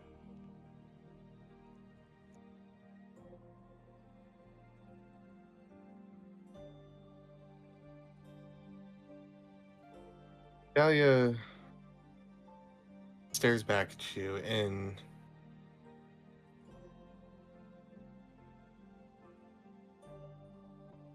the expression that she kind of has on her face is like she was intently listening. And she stares just hot red daggers into your eyes, Colonel Cain. She says, "Can I tell you a story? A private story?" By all means.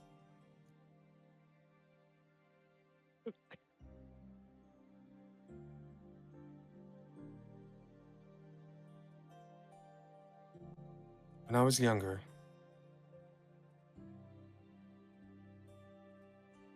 when me and Lotus were just young, foolish dragons, he was the only one that believed in me. And he was the only one that let me express what I was feeling deep inside of me to him. And then, as we grew up, we were trained like our fathers before us.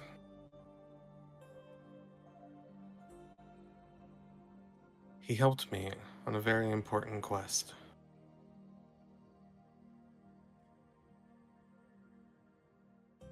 We made a deal with a great deity, and Lotus was by my side throughout that entire trial to complete what it was this deity asked of us. And in the end, we were successful, and he almost gave his life just to give me one wish. And that was the day that I was no longer Lotus's brother. I was his sister. And I could finally be who I am.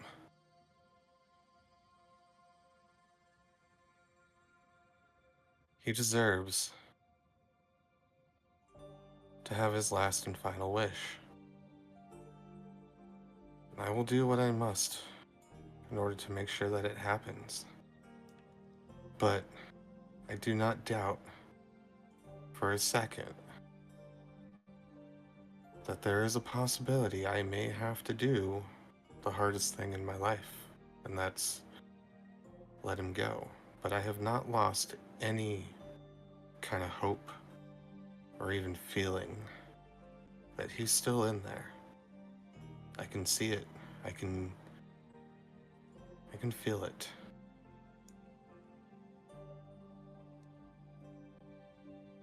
She kind of sits back and just stares into the fire.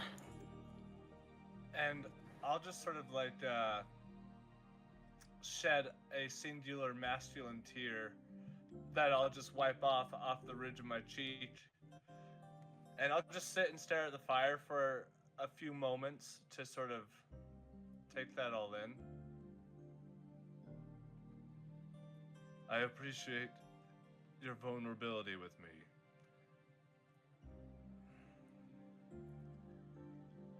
I will support the idea of working with Lotus for now. But ultimately, I hope after what I've been able to say, you realize Best thing that our goals are not about in being a alignment. woman Not is- truly. And I'll just try to like put my hand on your shoulder, look you in the eyes, and try a little pat, and I'll need a stretch after my workout, or else I'll be sore in the morning. So, thank you. And I'll just kind of like start walking away and stretch. So now that we're back to Dahlia, is there anything else you would have wanted to do tonight? At some point, where is Lotus sitting? He wandered off for a moment during this conversation you've had with Cain to go speak with Raven, but then sauntered off as Cain was walking off. Dahlia would have followed Lotus, and at some point would have activated her flame tongue great axe, and in an attempt to like stick it in the ground next to Lotus, or like next to like into a tree next to him, in an attempt to kind of spook him. This used to work on him all the time. Oh, Being like so used to like being prepared for battle at any point. But it seems that part of him has died. yeah, dude, he's just a resurrected bit. He finishes his conversation with Raven and turns around to see you. What? No reaction at all?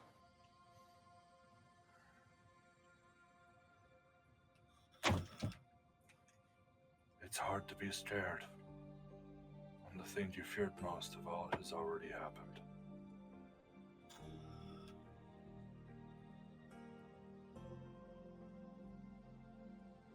Lotus.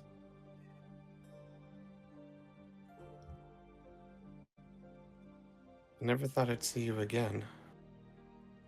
I thought you were lost forever, and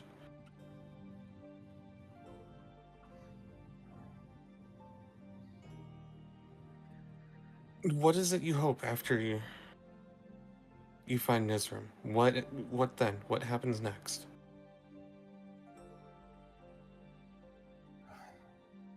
I guess some parts of me will never change. I've set my mind on us being together.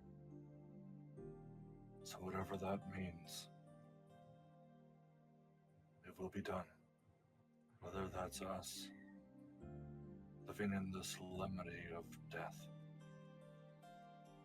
or we thrive together, with or against any odds that we come across. I did not have the chance to say the words. But I will be with Nizram. There is nothing that will stop me.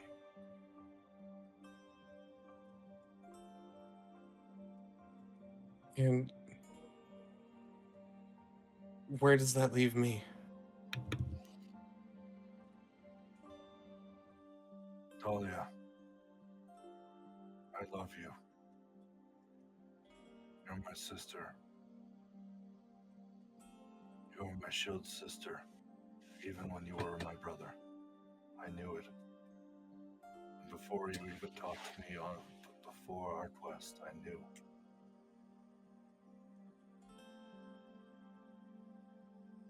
But you must understand. We are warriors. If it was not for Nizram, I could have been dead on another battlefield. And same thing for you. I wish for us to be together as well, Dahlia. But love changes a person. I must find her, Dahlia.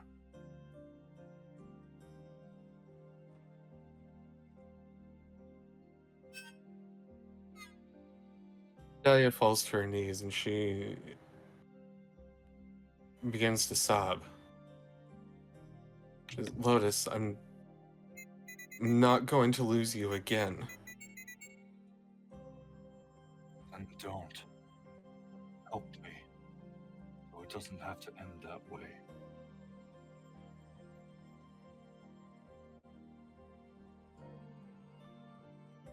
Nizram is rough around the edges, but so are we. We have scales. Dahlia. We accept the wrongdoings of those we love because we love them. We look past the evil deeds and help them because we love. And we fight because we love.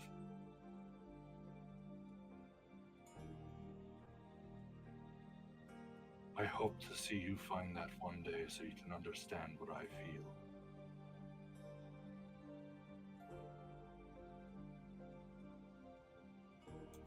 But I want you to be a part of it.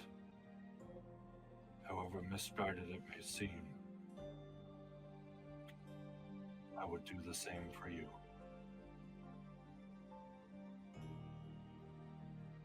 And what if...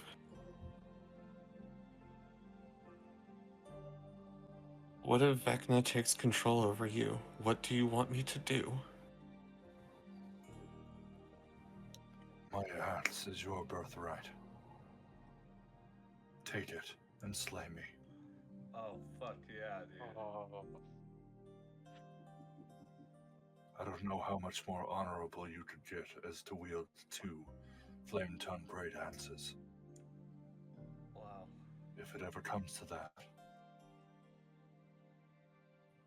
I would hope that you can see that my cause is lost, and you can end my suffering. She sobs even harder into her hands. I don't know if I can be strong enough to do that. It's a good thing you have Gore then. Oh, shit, dude. Fuck. Gore will help you. I traveled with her for many battles. We've both nearly died many times. She will help you.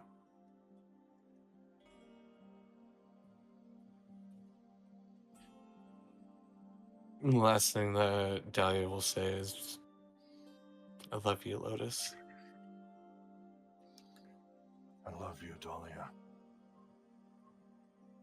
But I do want you to know one thing. Although I am standing here, My sole quest being the only thing driving me forward. I have died already. If this circumstance were to ever happen where you are forced to take my life, have your conscience softened by the idea that I am merely a corpse.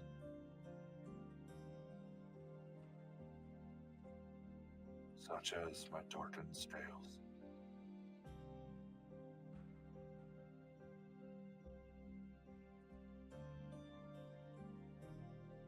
As you know, there are many more adventures I plan to go on with you. Asshole. I did offer you my axe, didn't I?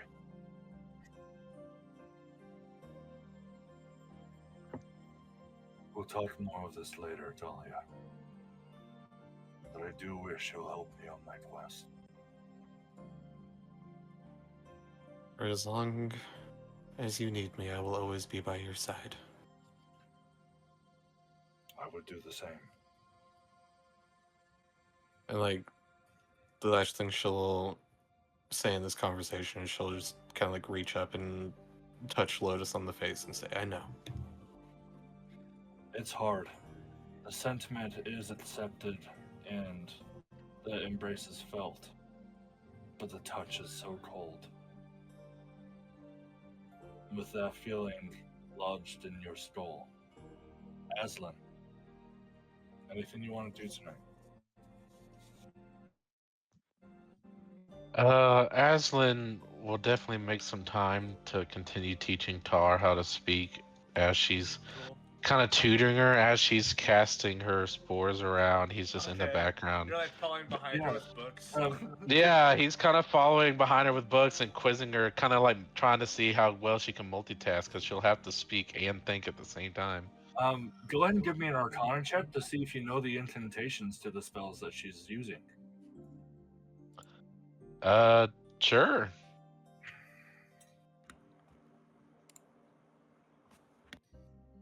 Let's see.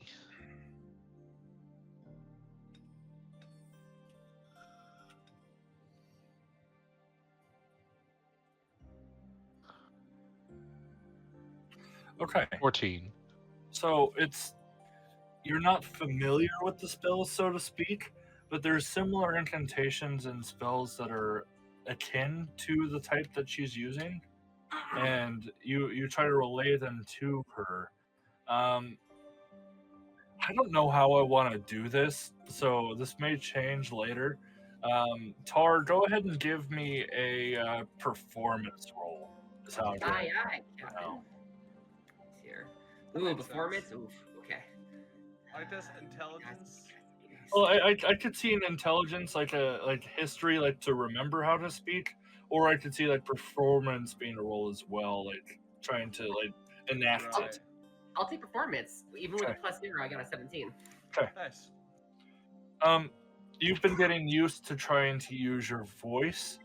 It's still ineligible. However, there are similar synonyms. Not synonyms. Constant. What's the Consonants. Vowels? consonants? Vowels? It's like the parts of the word. What? Syllables? No. Yes, syllables, right? Yeah. Yeah. Sorry, English is Very not my good. bad. It seems like you're learning along with Tar.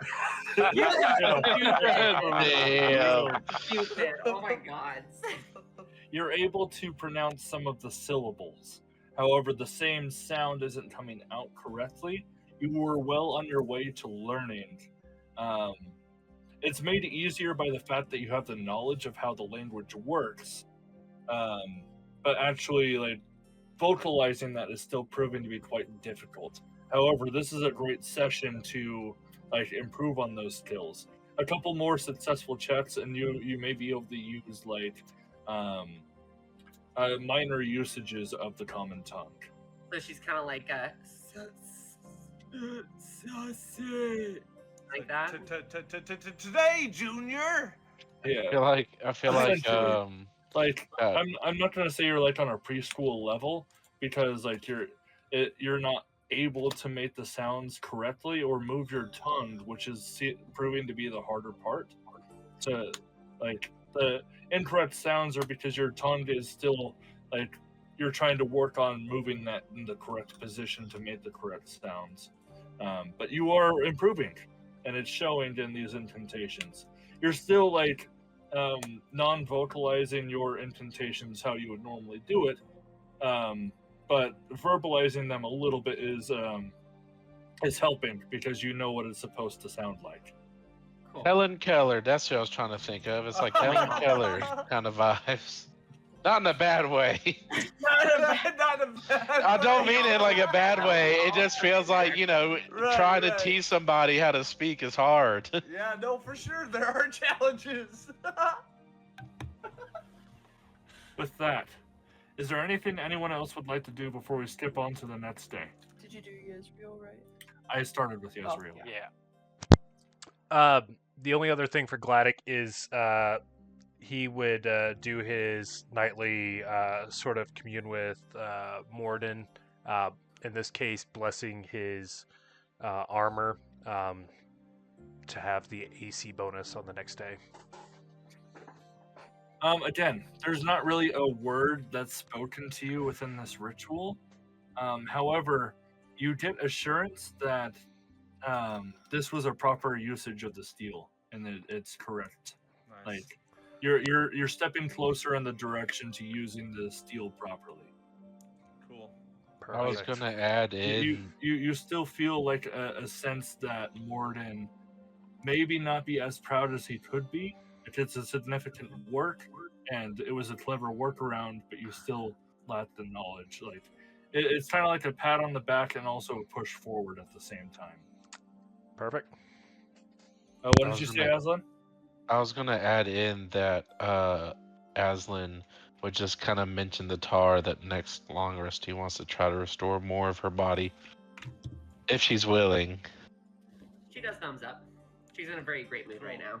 She's like, maybe because she's kind of like her personality's altering a little bit as she shredded the coldness of being an armor clad.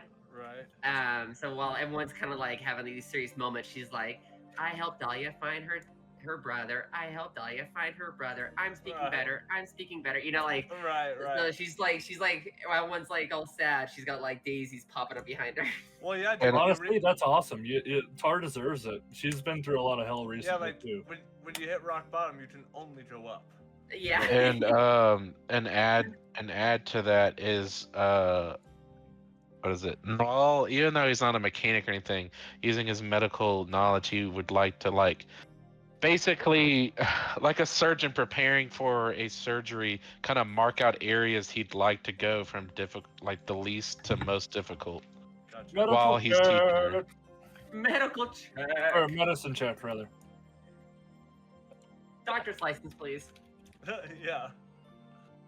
Yeah, where's your PhD? I have a BSN. I mean, 26. That's pretty up there on the PhD list. Yeah, I would say that's a doctorate level right there. Okay. So you've restored a good amount of her vocal cords and her throat conversely. However, having full control of her tongue and facial features, you feel like that may be the first place to go. You probably want to restore most of her face and neck, is what you would want to do next. Okay. Yeah, he would mark that at the top of his list to set out time to do. There's a few times you have to tell Tar to hold still because she keeps bobbing her head kind of left and right happily. Yeah, he's measuring out just to make sure kind of the size and how much he needs to do. Yeah, you're able to recognize with that medicine check, some of the deficiencies, like I said, is mostly with tongue movement. It doesn't seem like it's moving correctly, and that may be because of mechanical issues not being able to move as fluidly as human flesh. Your tongue is not fully developed yet, and the rest of your face could use some reworking. Next time we have some downtime, I would like to try to reconstruct your entire head back to human form. She nods excitedly. Well, spores was coming out of her hands like gas clouds.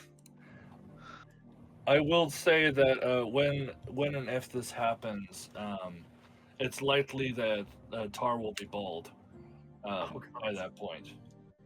Oh, because she has to like Regrow her hair. right. Rather bald than, not even human.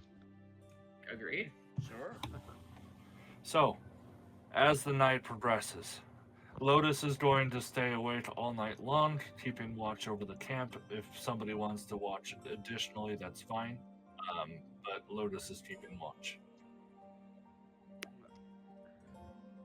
Tar be willing, I guess. And I'll do a second watch. Really, it's just more of a Lotus watch until it's my turn to go to bed.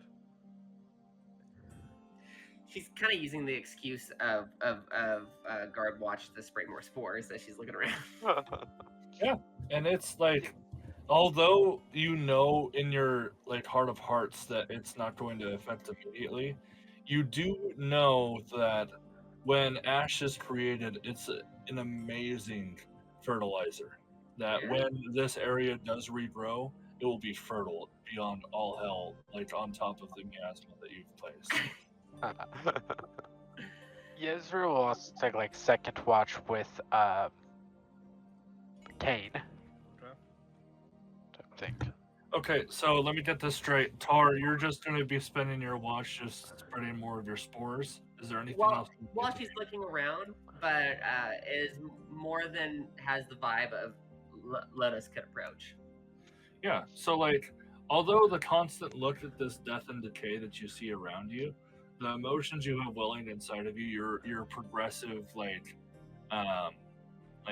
learning goals being achieved, your quest of reuniting Lotus and Dahlia, you couldn't be any happier, and that's certainly being shown in your magic. Happy spores, happy life. So Tar, as you start finishing up and head to bed, you wake Cain and Yezreel to start their watch. Cain and Yezreel. You see Lotus kind of sitting uncomfortably close to that fire. You see that Lotus's scales are starting to, the parts of his body that are too close to the fire are turning molten red, almost like a blackened magma type of look. Okay. So, Ezra kind of leans over to Cain, I know we didn't get to talk much about what's going on. But what are your feelings towards Lotus?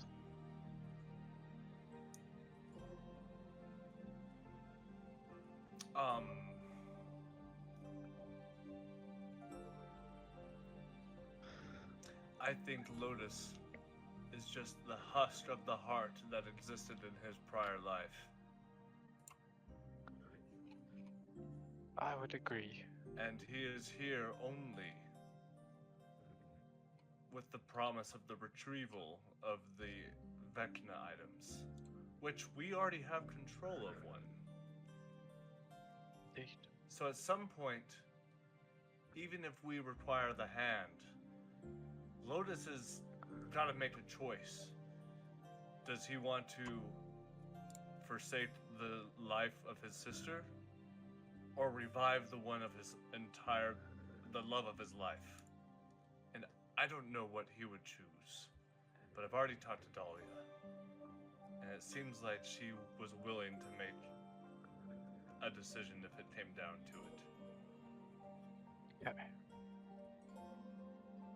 Do you have any apprehension with him joining us?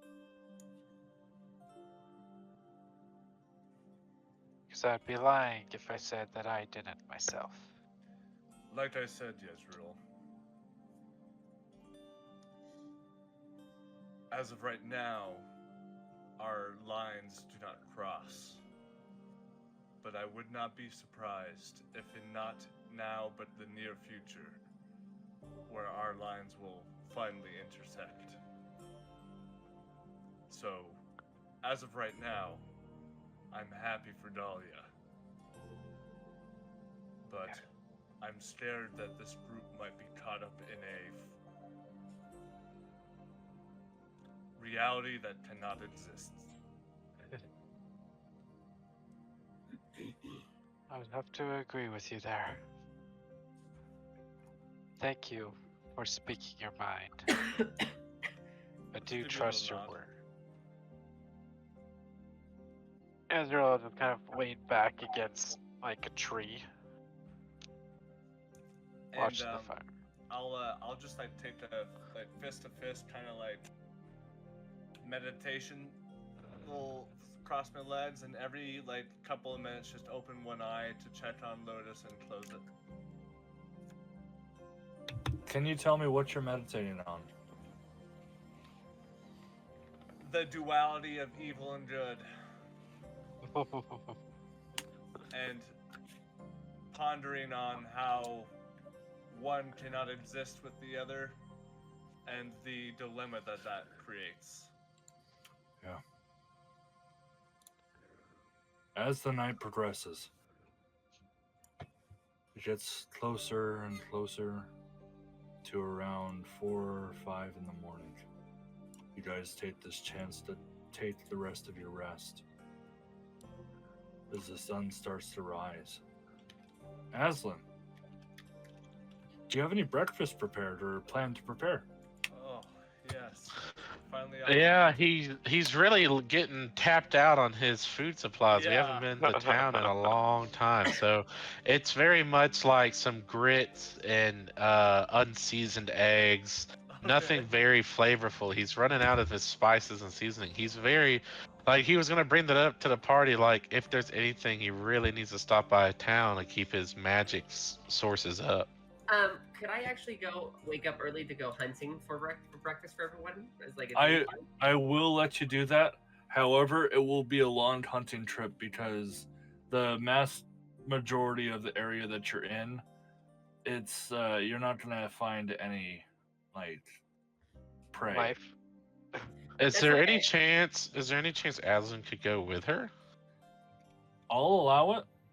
She's waking up early though, so like, and she only needs like 4 hours still that I'm aware of. That's fine. He's used to waking up early to prepare meat. Sometimes you gotta, smoke meat takes forever. That's Okay. fair. So, Tar, go ahead and give me a survival check or a perception check at advantage because of Aslan's help. Perfect. And I'm actually going to use my summon beast to summon a pterodactyl Okay. to basically scout above for me.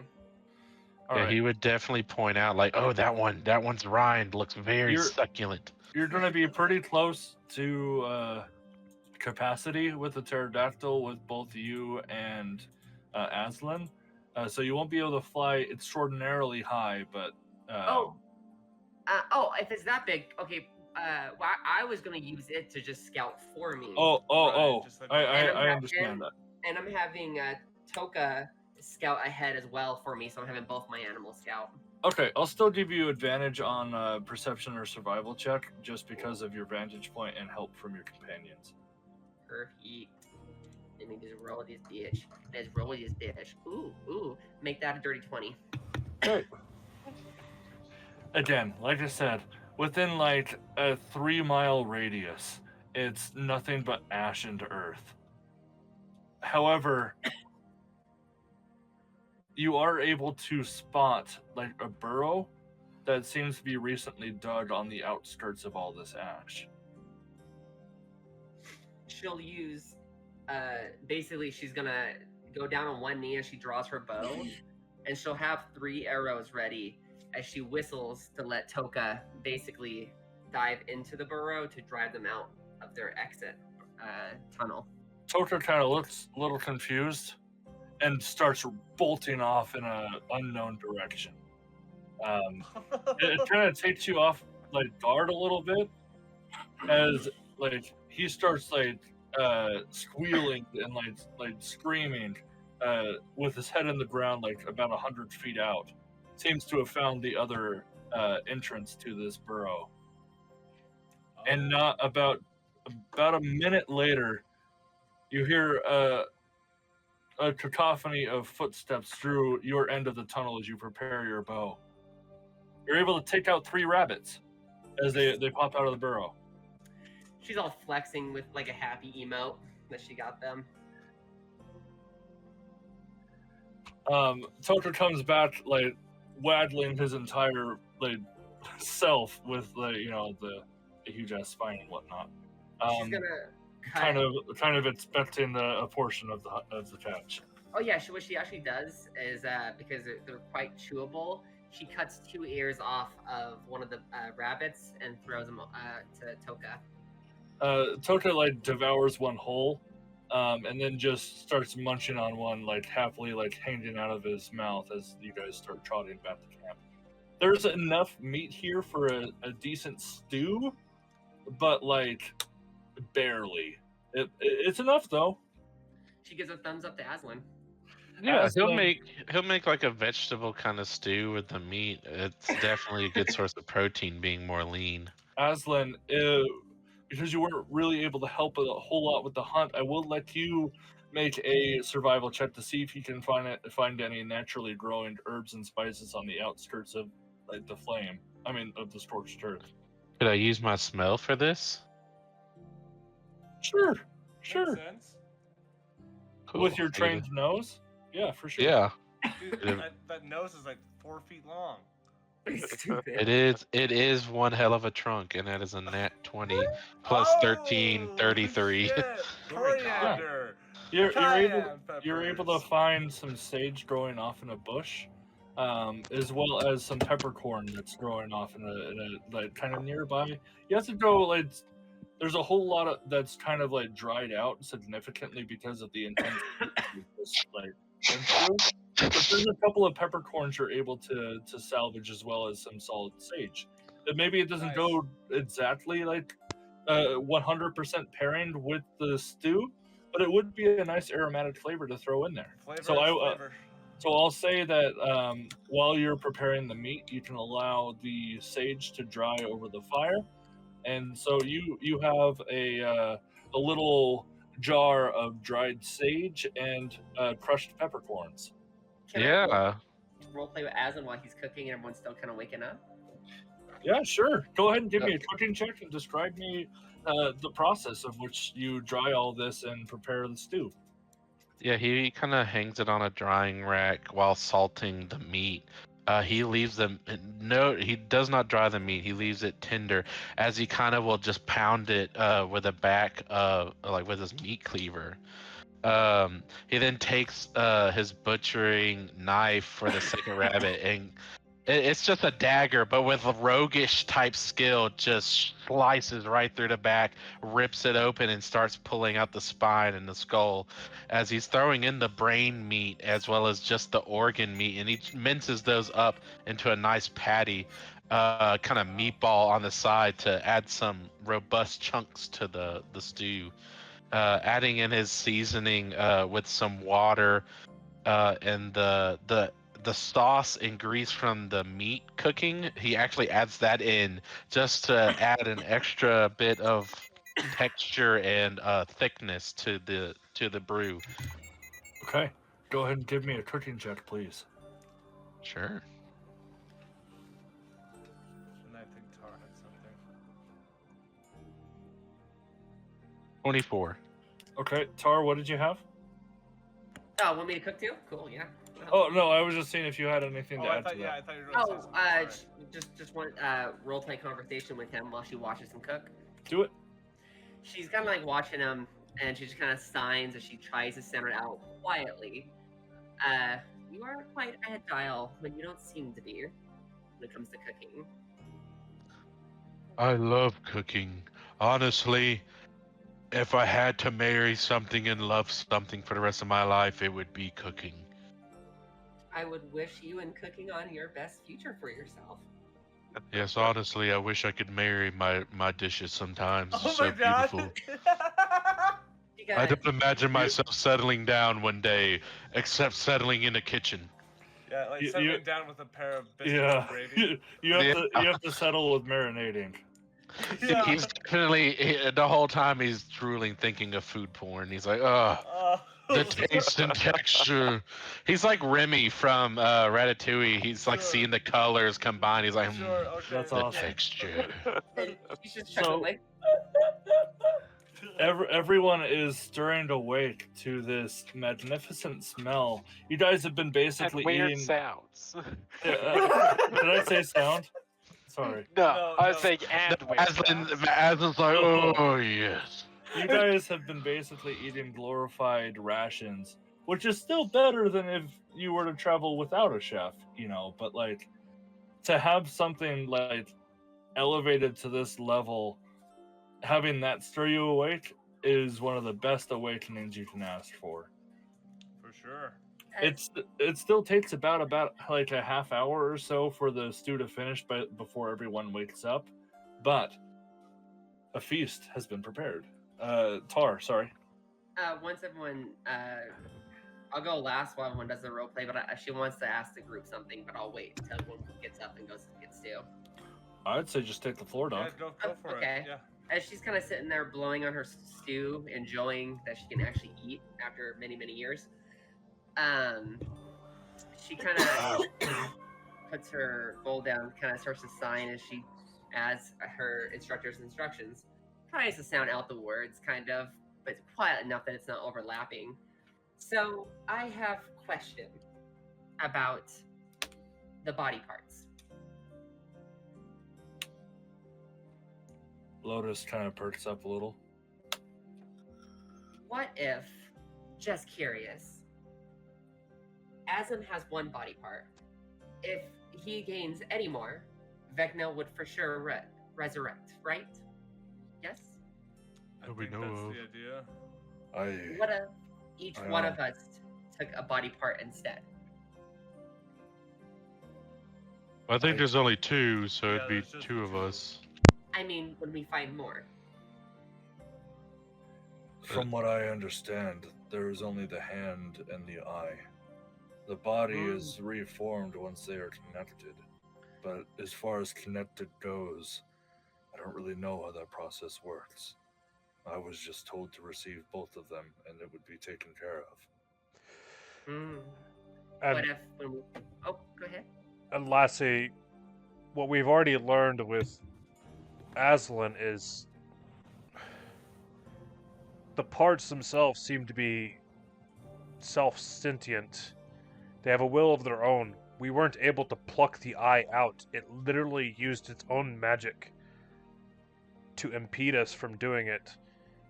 So bringing them in any sort of proximity is probably incredibly dangerous.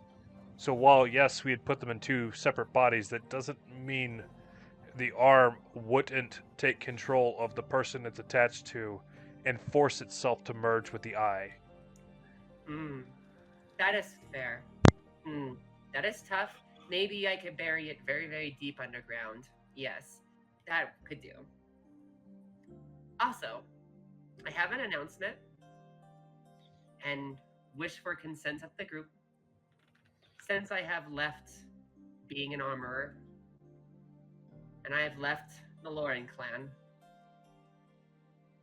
I have thought to myself, since I see you all as family now, and I thank you for your help, that I go by Tar Phoenix, of the Phoenix clan. I just give you a very, with a very wide grin, a nod of approval of the head. Yeah, I'm fine with that. Bonus points to changing the Discord name.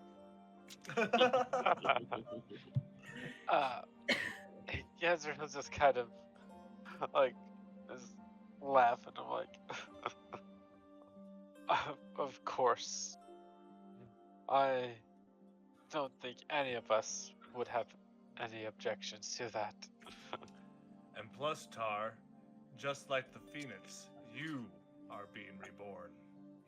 Yes, as she like claps and she like points her finger. She seems way more, very not stoic anymore. As she goes, yes, I like this. Today's a great day. We should all be happy. Celebrations around. Yes, as she sits down and starts eating her stew happily. You are able to say yes correctly. Oh my Oh. god, she just like Oh. fucking like jumps up and down. Finally, it's taken a lot of practice. I'm proud of you. She just keeps saying it over and over and over again between eating her stew. Yes, continue to practice. As we finish up breakfast, get camp cleaned up, Lotus stands before the Phoenix Force. There may be a level of trust that we may not yet have. We may not be on the same paths, but we all know where we must go. We have to go to Ravana.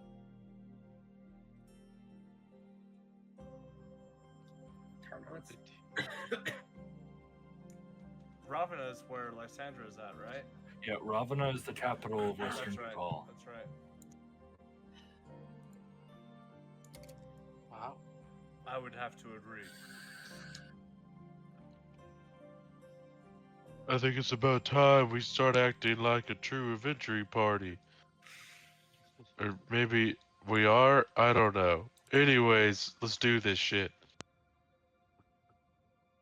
So, the party starts their trek down south, about a week's travel to Ravana.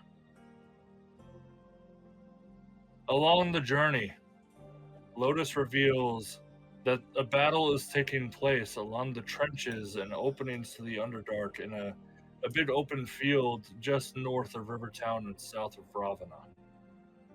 I'll put this back in chat so you guys can see what I'm talking about. If you go directly down from the V in Ravana, exactly one tile down, Lotus is saying that there is a massive battle being waged. So like right outside the capital, basically. Exactly, and just right above Rivertown.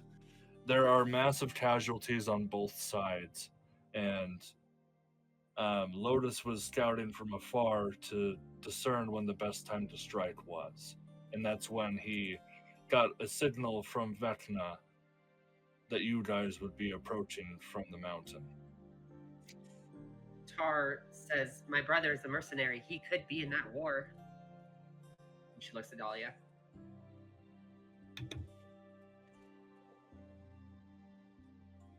It is possible.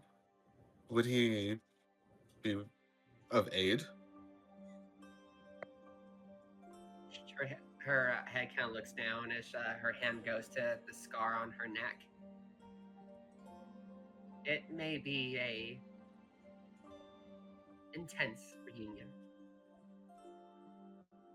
Of course. But you know I would be by your side. She nods. So, as we continue our travels south to Ravana, with nary a glimpse of what could even be going on, if this town is to be vacant due to this massive onslaught, or if they have prepared for your arrival, it is unsure. With the alliance or help of Lotus and the questions of whether his observation of the situation is correct or even morally just is bounds on the line. The Phoenix Force is well on their way to the next chapter in this journey when we continue next time.